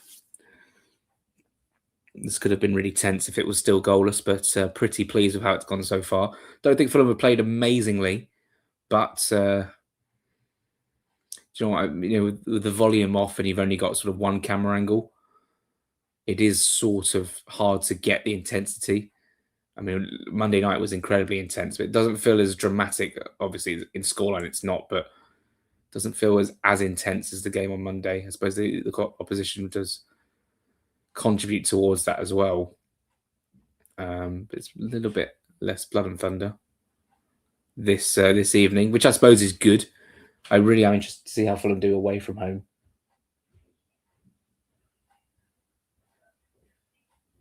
I think the guys next door may have called it a night and they've gone upstairs, which means no more spoilers, which means it'll obviously finish 2-0. For sure, though. Fulham have a free kick throw in here on this near side. 52 minutes gone. And yeah, if you want to subscribe to Patreon, £5 a month, $7.50. It's the same in terms of the disparity in currency, the exchange rate, etc. Would never charge anyone any more than that for what they get. Is probably less than a pint in a London pub for sure, and you get dedicated coverage of Fulham. And yeah, press conference tomorrow. I really should try and fight fit for that one. I'll see how I feel in the morning. But here's Shay Charles. And it goes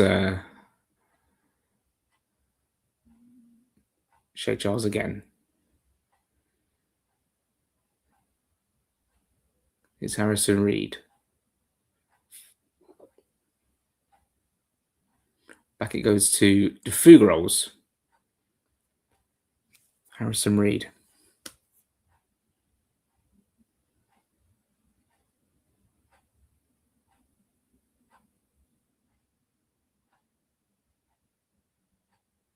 Charles. Fulham look very comfortable at the moment. Very comfortable. Luke de Fougaroles.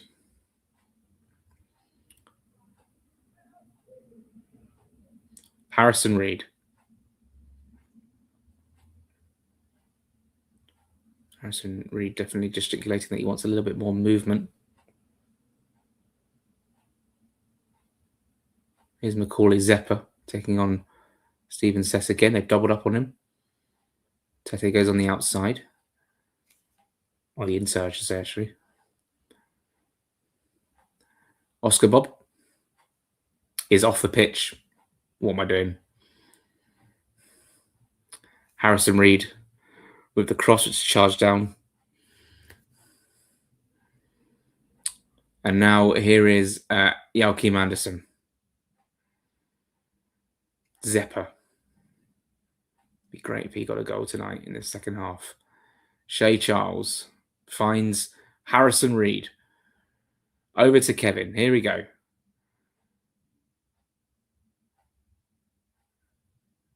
Back to Ryan Sessegnon. Shay Charles again. Lovely ball out towards Zeppa. Charles has been my man of the match so far. Zeppa's cross is deflected. Oh, headed up and into the keeper's arms by Rodrigo Muniz. He's saying he had his shirt pulled. Nice work from Zeppa to get on the outside of Sess. Cross maybe took a deflection. Rodrigo Muniz got his head to it, went up in the air.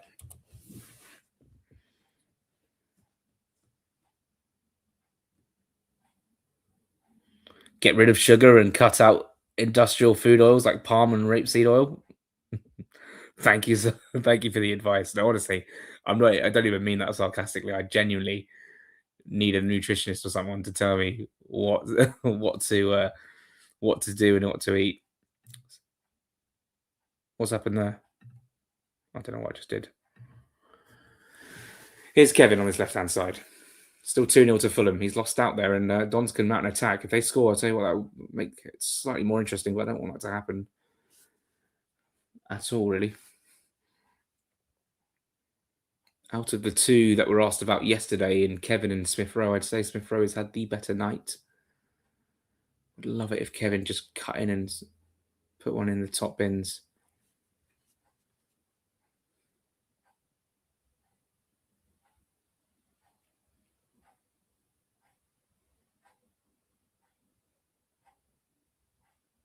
Oh, that's a loose one. He's gone for goal. I tell you what, that's over the bar. But he had Sessegnon out on his left-hand side. He should have played him in, Hippolyte. But he's hit it first time, and it's just gone over the bar. But yeah, he shouldn't be shooting from there, really. When he had a man over. I think Charles got across and put a sliding block in, but that was a bit of a warning sign there for Fulham. And again, there hasn't been many signs of Fulham being sloppy in possession this evening compared to the game against Chelsea. I know it's different personnel, but that was the first real time that Fulham have lost the ball in the final third, or at least near the final third, from my memory. Here's Shea Charles inside the Fulham half. Pops it off to Kevin, who lays it off to Reed, and now Sessegnon to Kevin. Nice. Sess has made the forward run, and it'll be a corner to Fulham. Nice play down that left-hand side.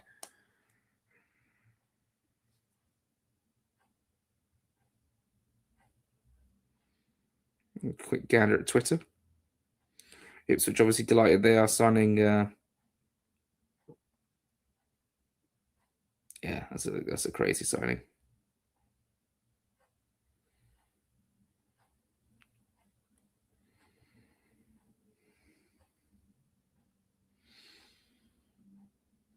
Oh, corner for Fulham. In it comes. Oh, to the back post. Oh, was that a pen ref? Figueroa looked like he got wiped out at the back post there, but I think he got a touch away before. Coming up to the hour mark here at Craven Cottage.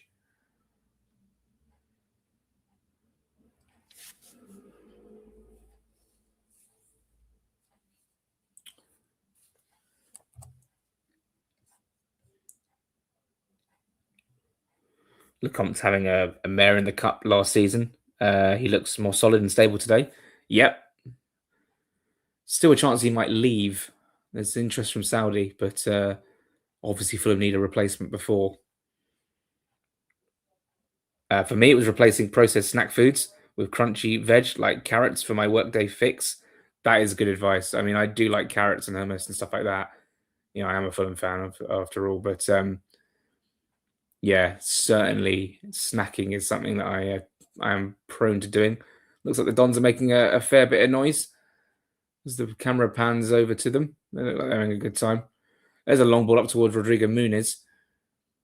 That will go beyond him. Actually, in fact, the last watchalong I seem to remember doing was during the 2022 World Cup with, this is a story. After it was Brazil versus Serbia, we were doing a watchalong for Mitrovic, right? And I don't know, well, it doesn't really matter, but a mere 20 minutes before we went live on a live stream that we watched the whole game for 90 minutes, I had a massive breakup with my ex-girlfriend. 20 minutes later, I had to go live. I was pretty, well, let's say emotional for sure. It was, yeah, we were in advanced talks of sort of, we were broken up, but we were talking about perhaps giving it another shot. And yeah, we ended up shutting it down completely. And yeah, it wasn't quite the evening that I wanted in preparation to do a live stream. If you go back to, I don't know if that stream's still up there, but if you went back and you saw my eyes were slightly puffy, that was a good few years ago, though. Gosh. Sanchez is free from Chelsea. Well, after the other night, I don't want to sign him, to be fair. Yeah, I will definitely cut out the snacking for sure. Haven't done that in a while. I feel like I have lost a bit of weight over the last couple of weeks, but I think my mum will be the judge of that. She's always commenting on, not in a bad way, but I think she's looking out for me. Fair enough. Here's Zeppa. Nice little combination there with Tete. Zeppa into the box. This is looking good. Zeppa gets the shot away and it's blocked.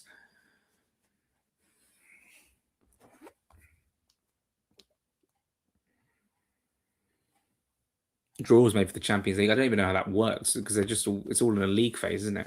I saw some of the fixtures. I think is it Liverpool got Madrid or Arsenal got Madrid? Someone's got Madrid. Excuse me. Oh, Joachim Andersen's coming off. Oh.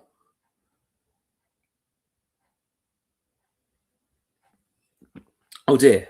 Hold on. Andersen's coming off, replaced by Bassi. Please, someone tell me if Andersen's going straight down the tunnel. He doesn't look best pleased. Here's a chance for Zeppa into the box. Oh, good save by the keeper. Zeppa almost getting his first Fulham goal. Bassi on. It doesn't feel like that was a planned change. Although now we do have a bit more of a balance at the back. Is Andersen off injured there? Let's have a look at the comments.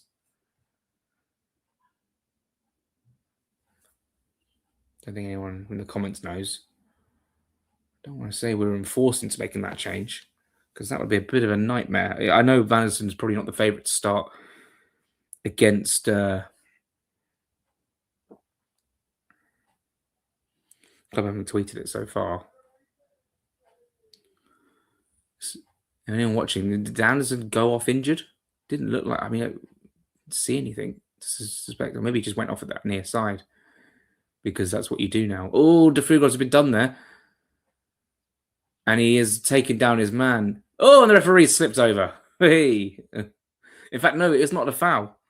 It's not a foul. Jerry Payton? There he is.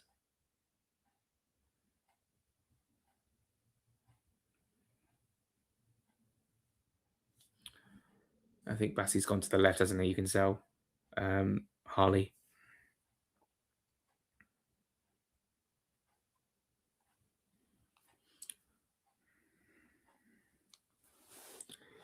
Here's Kevin. Nice from Kevin. Little link up with Sessignon. Kevin's going to shoot here. He went near post and it's saved. Saved at the front post by Bishop, but that was slightly more lively from Kevin. Nice little combination there. He was at a slightly strange angle right by the touchline. His first touch, I suppose, he could still probably put that in the far corner, but he's gone for the front post and the keeper standing there has it covered. Excuse me. Fulham will have the corner. Oh, and it's headed on at the front post by Tete. Up in the air it goes. 3 Wimbledon men are under that.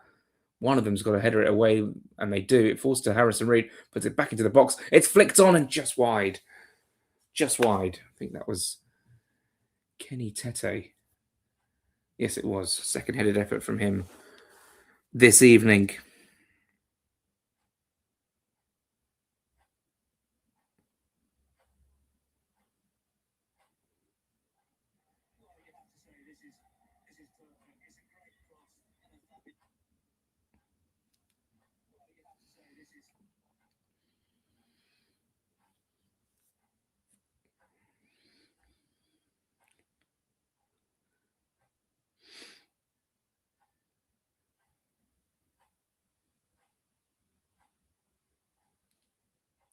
Oh, here's a chance. Mooney's picked up the ball. Sorry, I took my eyes off that for 1 second. 2-0 here, 65 minutes gone. Dons have had 1 chance in the second half. Hippolyte's first time effort over the bar. Apart from that, that's a nice little combination down the left-hand side. Great tackle. Lovely stuff. Oh, De Frugos, has he pulled up with cramp? Yeah, he has. When he's sort of overstretched there, you tend to get a bit of cramp. Kenny Tete helping him out. That's a lovely slide. Thought for a second there he might have done a little bit more damage, but he's still on the deck. I'd still like to know if Andersen came off injured. Why don't the coaches like Emil Smith Rowe? I don't know what you mean.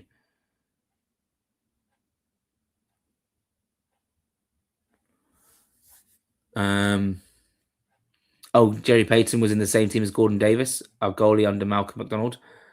There we go. Completely before my time there. Apologies for that. Appreciate it, Cameron. Do you think we need a bit of extra experience in the side? I think a bit of extra would be all right. Yeah. I think we'll probably go for some young players as well before the deadline's out. Muniz nearly scored. They don't play him. He's on the pitch right now. He scored tonight. Oh, Brighton won 4-0 against Trons. Wasn't even getting updates for that. So they're through. Oh, De Fugros actually does have a problem here.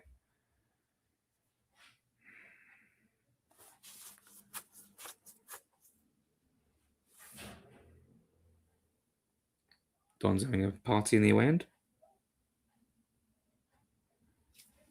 I think Ali Waheed came on for Boreham Wood earlier.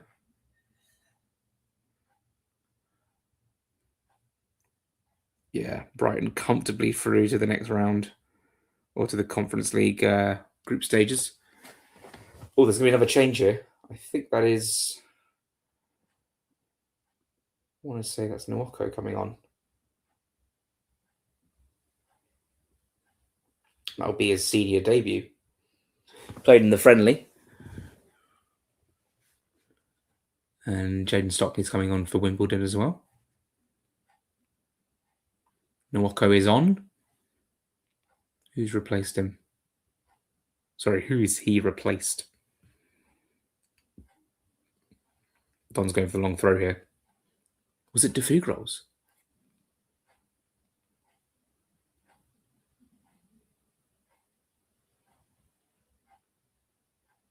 I think it might have been. It was. De Fugros has gone off. Hopefully that's precautionary. Because if Anderson's gone off injured as well, that's a real nightmare. I think someone would have said if Anderson went off injured. Here's a chance. Oh, it's been pinched, and now Smith Rowe has got a run on goal here. It's a counter-attack for Fulham. This is interesting because we've not seen this often tonight with a counter-attacking opportunity. Dons have got men behind the ball. We should have played an earlier pass there. He had runners to his left. In comes the cross. It's Cess who gets his head to it. It's a goal kick. And that was a chance.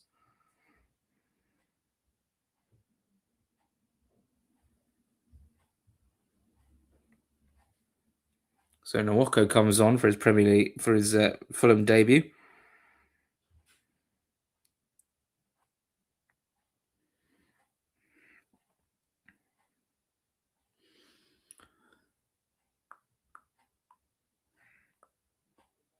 Keeper's counting down, referee's counting down the keeper, I should say. Nodded on by Kevin. Looks like Muniz might get 90 minutes tonight. Smith Rowe's had a foul. Don't really want any injuries. Maybe De Fugros just coming off to give him a bit of a rest. 20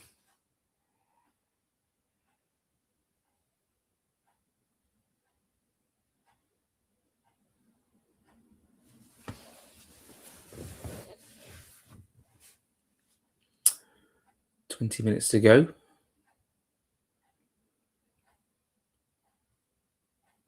As Charles knocks it forward to Smith Rowe. Back it goes to Bassi. He's enjoying wearing that long sleeve shirt. Nwoku. Back it goes to Bassi. I think Charles is playing centre back. Looks that way. Charles knocks that forward to Kevin. Lovely, lovely, lovely stuff from Kevin. Great skill into the box. Was he fouled? Not really. Harrison Reed picks it up now. 35 yards from goal, from the spot he scored against Liverpool last season. Bourne would have taken the lead. I've only got their alerts on because Ali Waheed playing there. Nice combination with Tete. Here's Zeppa. He's going to shoot. Oh, just wide. Tell you what, that would have been some moment for Macaulay Zeppa. He was impressed since he's come on. As Fulham Bone tweets, Zeppa is the truth. Lovely effort. One touch. Harry Wilson-esque. Maybe he's the Wilson replacement. Nice effort from Zeppa, who has impressed in pre-season as well. I'm glad he's getting an opportunity. Nice work here from Kevin. Lots of flicks and tricks and headers. Didn't quite come off in the end, but it led to an opportunity.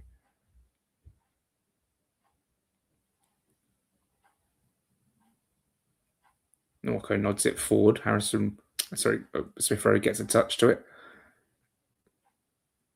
And there's a foul there by Kenny Tete, who's already on a yellow. He's going to be just a little bit careful. Don't take it this quickly here. Chance to put the ball into the box. It goes to the back post. And I'm going for a throw in. And to be fair, that's pretty much the best they've had in the second half in terms of chances. It was Sessegnon's cross. Certainly Ryan's having the better night out of the twins. It's Tilly at the back post, just can't quite get to it. There has been a golfing class tonight. Obviously, Don's the side in League One with probably one of the lowest budgets alongside probably Burton Albion. Obviously, they are fan-owned as well, which makes their story even more incredible, to be fair. But they've had bigger nights than this. They've played Arsenal, which I was in the away end for, actually, to be fair.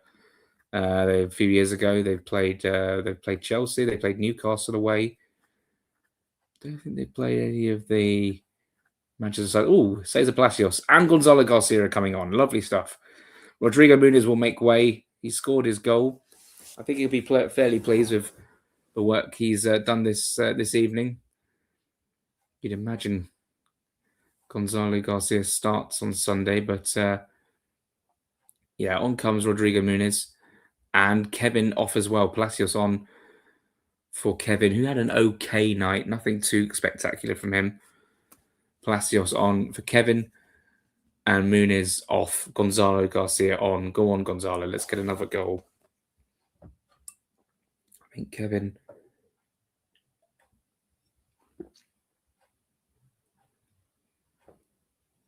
just looks a tad off it. I had to be completely honest.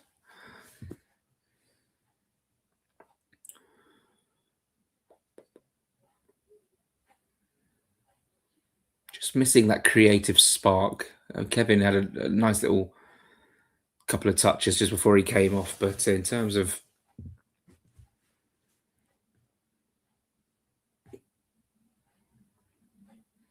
his overall night, it wasn't the greatest, but always room to improve. That's a loose pass. I think Don's will have a throw in there. Or is it Fulham's? It's ours.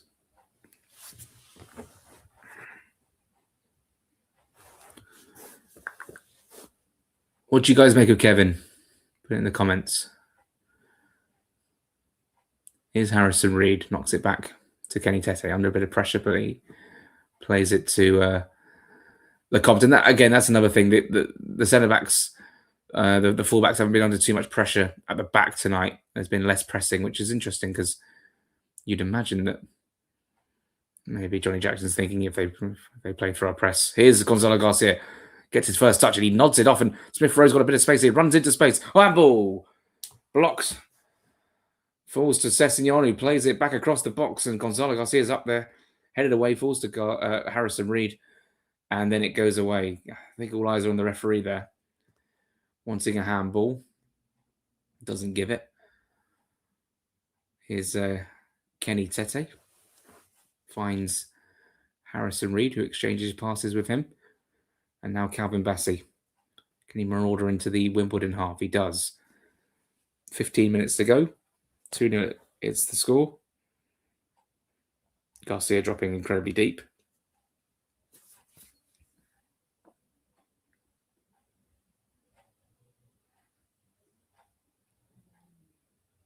Zepper finds Harrison Reed. Fulham just keeping the ball and knocking it about quite nicely. A little bit more freedom in the second half to try and push that third a little bit more. Less pressure on the side to get a goal. But here's Gonzalo, who's found himself out on the left. Lovely touch. And here's Sessegnon. Lovely work from Gonzalo. Sessegnon into the box. He's got players over. Oh, he tries to find Zepper at the back post. It's going to fall to... Oh, it's wide. It's Kenny Tete, I think, who's taking a stab at it. That's his third effort of the night. It is wide, but that was lovely work from Gonzalo Garcia.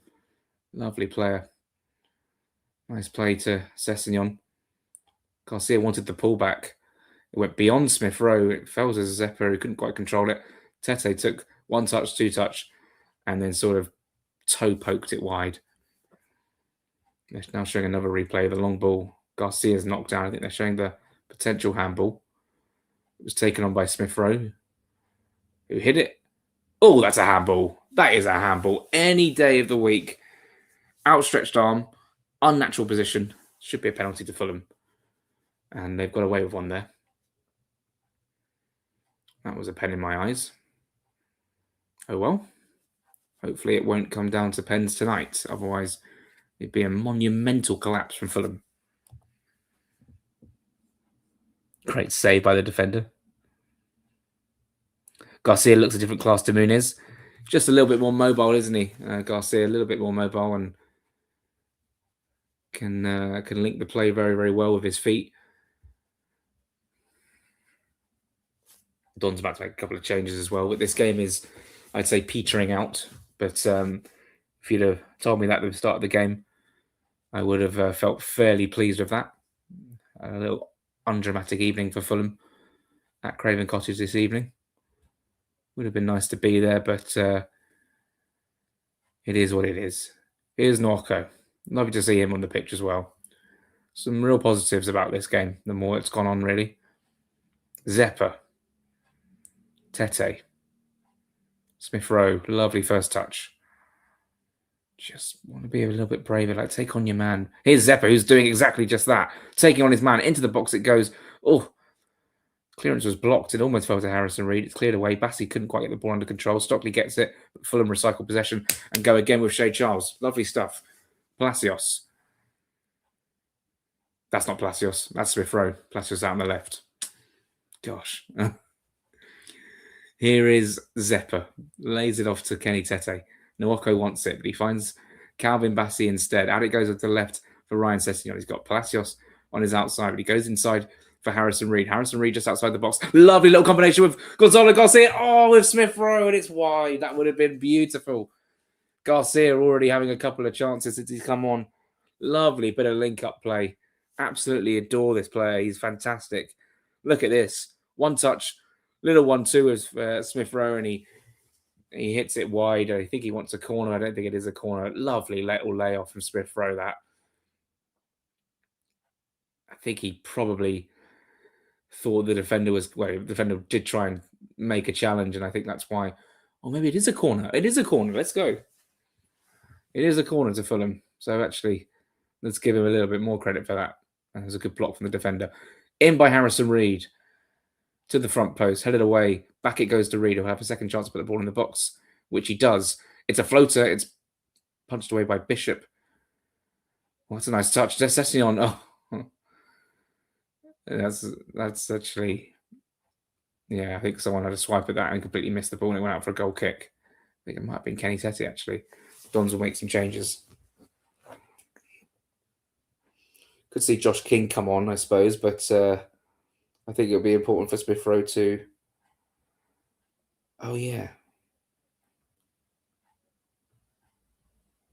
The guy from Sunderland sent over the opposition preview. I'll put that on Patreon tomorrow. It's just me previewing the game with a Sunderland fan for half an hour or so.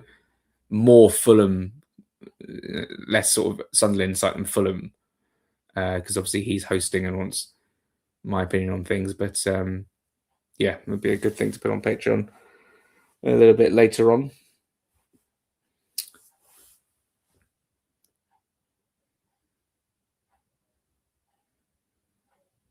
Here's Sess. Lively last 5 minutes or so from Fulham, almost getting a third. I think that's what the fans want to see in front of the Hammersmith end.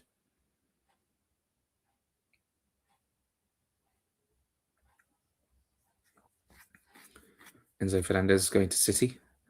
I have to play him again and boo him again, although I won't be here for the City game, actually. I'll be in Sri Lanka which will be fairly fun. Missing Forest at home and City at home, I believe. Is Sessegnon's cross. It is my dad's 60th, and that's sort of a big occasion. So hopefully this is just one of 3 Fulham games I'm missing this season. Norco. Nice from Palacios. Almost tried to turn away. Lovely stuff from Palacios. A couple of touches, little ball roll, and a beautiful ball inside to find Norco as well. Lovely work from Palacios there. Sessignon forced back to Harrison Reed. Oh, we got a little bump off the ball there. And that'll be a free kick. Don't think Harry. Oh, and a yellow card. Yeah, I didn't think that was too nice. In fact, Harrison Reed's got in the face a little bit. He's got in the face a little bit of number 10 of Wimbledon. A bit naughty, that. Yeah, off the ball. As the ball was gone. That's Zach Nelson with the yellow card.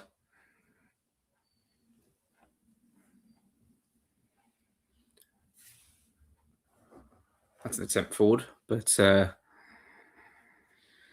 gone straight to the keeper. 8 minutes to go here at the Cottage. Fulham 2, Wimbledon 0.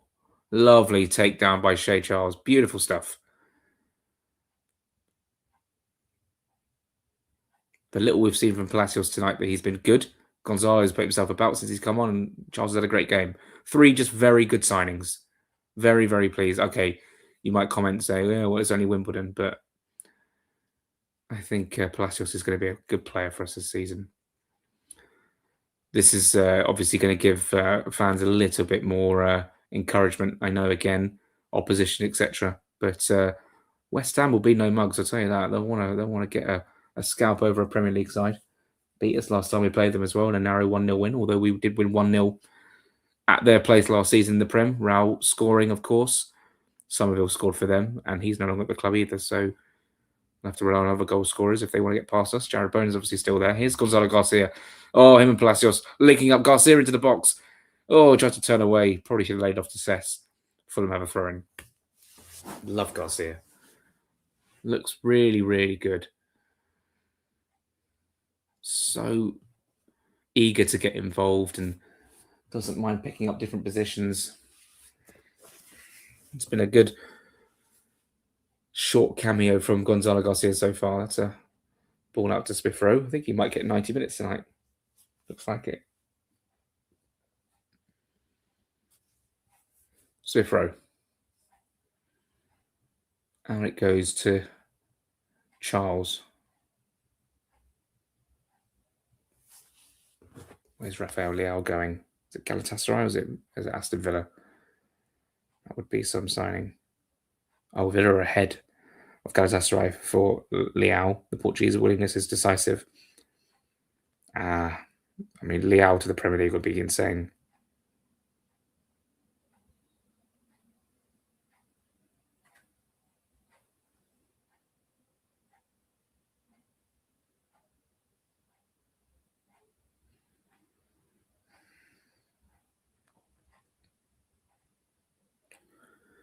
Right, let's keep an eye on him. Offside flag goes up. 5 minutes left. It looks like the game is pretty much wrapped up, but you just never know. Dons are looking to make another change. Don't think Fulham are going to put on another player.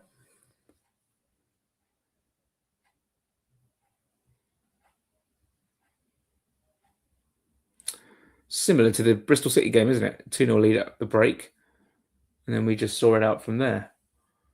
And despite the goals coming at the beginning of the half for Fulham in that game, this one's slightly more at the end of the half. Here's Garcia. We just tried to play that across.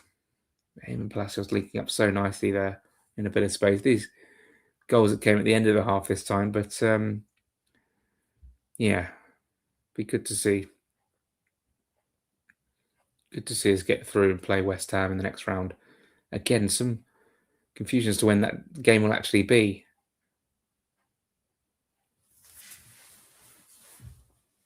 Under 21s also lost 4-1 last night to Dortmund. Don's fans are still singing.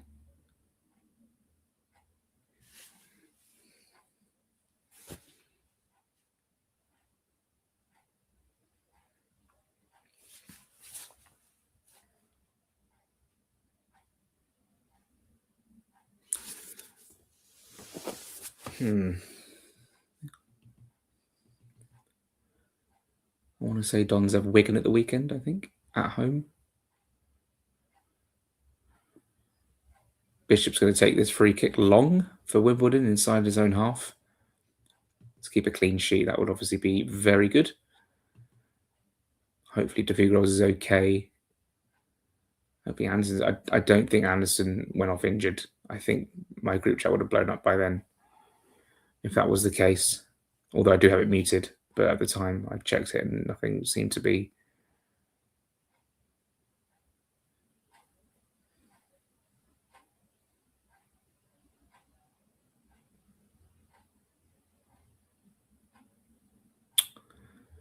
Don's having a bit of possession here as the game is heading towards its conclusion. What do you think, guys? Am I going to make it as a commentator? I'd imagine not. It really was what I wanted to do when I was younger. And then fell into the journalism world, I suppose, which is slightly... Oh, Arbeloa's got his head in his hands about something. I don't know what. It's just... The camera's just panned to him and his head was in his hands like that and shaking his head at something. I don't know what. Don's won a handball or something, but I think it's going to be a free kick to Fulham. Thank you all for joining me today. It's been fun. Don't think I'll be doing this in the near future, but certainly we'll be live for deadline day. And that will be, this time on Tuesday, we'll still be live for probably another hour at least. I think it's the 11 p.m. deadline. If it's 7, then obviously that's makes things slightly easier, but we could be in for the long haul. And yeah, I can't wait. It's going to be a great stream. Here's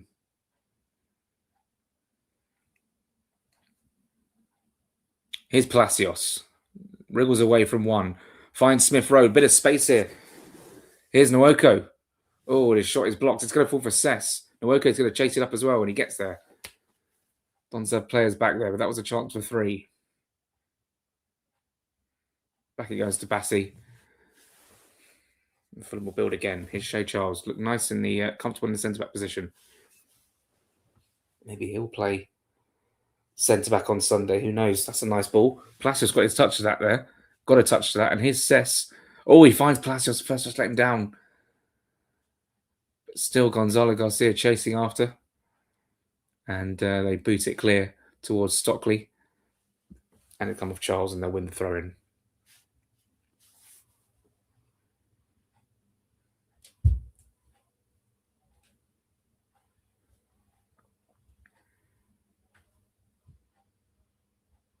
Oh, go on, Zipper. Tries to get his touch ahead of the defender there. It was blocked. Stockley won't get there. And here's a chance for Charles to spread his legs. And look at the space now for Fulham. Look at this. Oh, Gonzalo Garcia has been played in here. Into the box. Can he get a third goal for Fulham? Garcia, his shot was poor. They tried to just sort of caress it into the corner. It was well blocked. Almost fell back to him again. It could have been 3. And I think he had a man over as well. I mean, just a little bit more conviction with that strike. We might have had a third there. Smith Rowe, good work to win that ball back as well. That's fantastic stuff. That is fantastic stuff. Although we've given it away. We've given it away and the shot's wide. Goodness me. And now Stephen Cess has pulled up for cramp. Kenny Tete's gone across to help him. I wonder if his brother will help him out as well. Again, it's just another example. I was listening to the NTT 20 earlier and they were saying about how players are pulling up for cramp a lot in these early parts of the season. 5 added minutes seems excessive. 5 minutes left of the game. Looks as if Fulham are going to be going to the London Stadium. Cannot wait. The food's always decent there. And it's a fairly easy journey back. But, yeah. Forward it goes, but no one's there. And Dons will just collect possession. They'll obviously look to try and get a goal back. I should probably lean forward. Thank you again for joining me on the stream.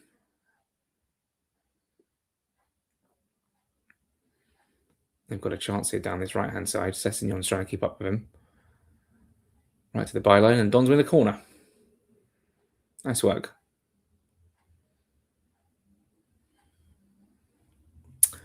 Well, I mean, you know what? You just never know with the Carabao Cup. West Ham's going to be tricky, but if we'd had West Ham this time last year, it would have been trickier. Don't necessarily think they're going to prioritise that game too much, given West Ham's midweeky schedule now this season with the Championship. I know they've got Wolves in a couple of games' time as well. They're playing Wrexham soon as well. Here's the corner, headed away. Oh, I think there's been a goal. I think there's been a penalty. Oh no, it's not. I heard Luke say, "Oh, that was stupid," because Fulham are on the break here. I don't think we're going to score from this, but here's a chance. It's I think it was just never played. It was never played at the right time. Was that Zeppa? I think it was. He should have played it to Gonzalo Garcia. Fulham would have been in for a third there. Luke's obviously still watching out there. I thought he'd gone upstairs, but has given away the free kick as well. Now Nwoko. Oh, and a strike comes in from Stockley, and it's straight at the keeper. That's the second shot on target, I want to say, in the game. But it looks like Lukaku's going to get a clean sheet. And yeah, I mean, can Fulham go far in the Carabao Cup? I mean, last season, I know it took me a while to remember it, but Fulham got all the way to the quarterfinals where we faced Newcastle. There's quite a few Premier League ties in the next round as well. Liverpool are playing Spurs, Chelsea against Leeds, Wolves against Everton. I know that's not all Premier League, but again, just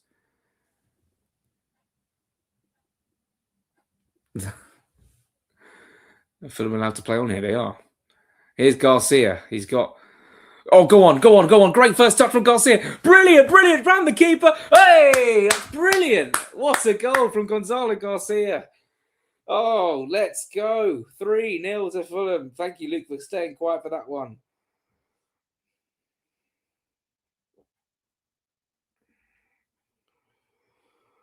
Lovely stuff. Round the keeper and in for 3. That one got me off my feet. Fantastic stuff. Round the keeper. Great work here to win the ball back. Lovely ball forward. And look at that first touch. Takes it round the keeper. Takes it round the defender, then round the keeper and slides it into the back of the net for 3-0. That's definitely good night. God bless for AFC Wimbledon. But lovely to see Garcia score that sort of goal. The tenacity, the running, fantastic stuff. Really happy with that. We've actually signed R9 Junior, says Fulham Bone. Oh, that's a great way to end the game. 1 minute left. I think it's Zeppa with the assist there. Fantastic stuff. I'm really pleased. And look, he's still running after the ball now. They just got a close-up of him, and he was just charging down Bishop. And Fulham have a third, and that will send the fans home happy. Really pleased with that one. Gonzalo Garcia round the keeper.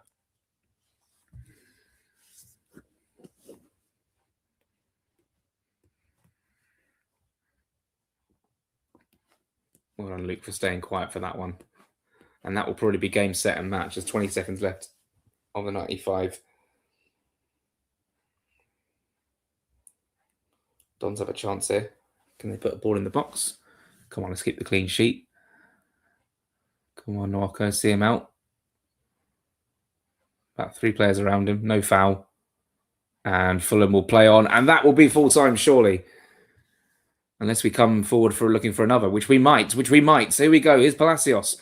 I suppose there was time because of the celebration. Plurton onto Zeppa. Now's a chance for Fulham inside the box. Can Zeppa score? Oh, great save from Bishop. That was almost 4-0. That would have been a great moment for Zeppa. Here's Tete. Chance still for Fulham. Ball into the box. It's gone beyond everyone. And, they'll chase it down. Nwoko chases it down. There's the full-time whistle. Fulham win by 3-0. Lovely stuff. I'll fire off a tweet and then I'll end the stream. Lovely stuff from Fulham. Let's go with that.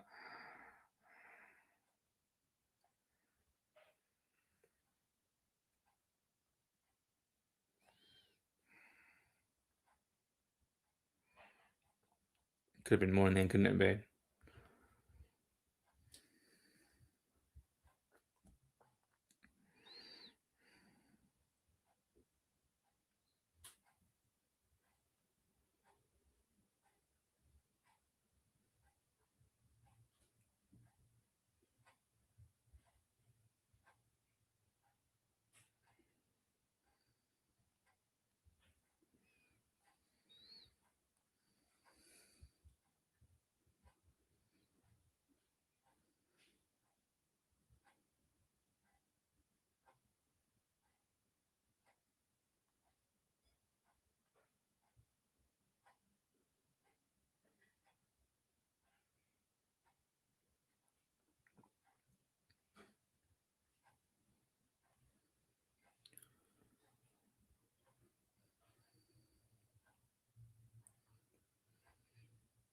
Better text Joe. He'll be delighted to know that we're playing them.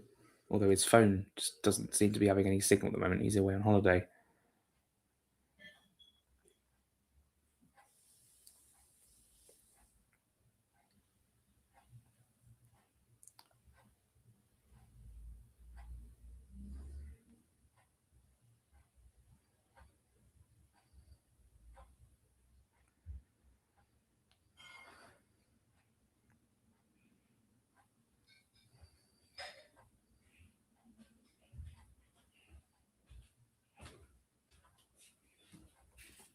Nice stuff from Garcia at the end there. Yeah, what a goal. Lovely stuff. Right. Well, let's end the stream there.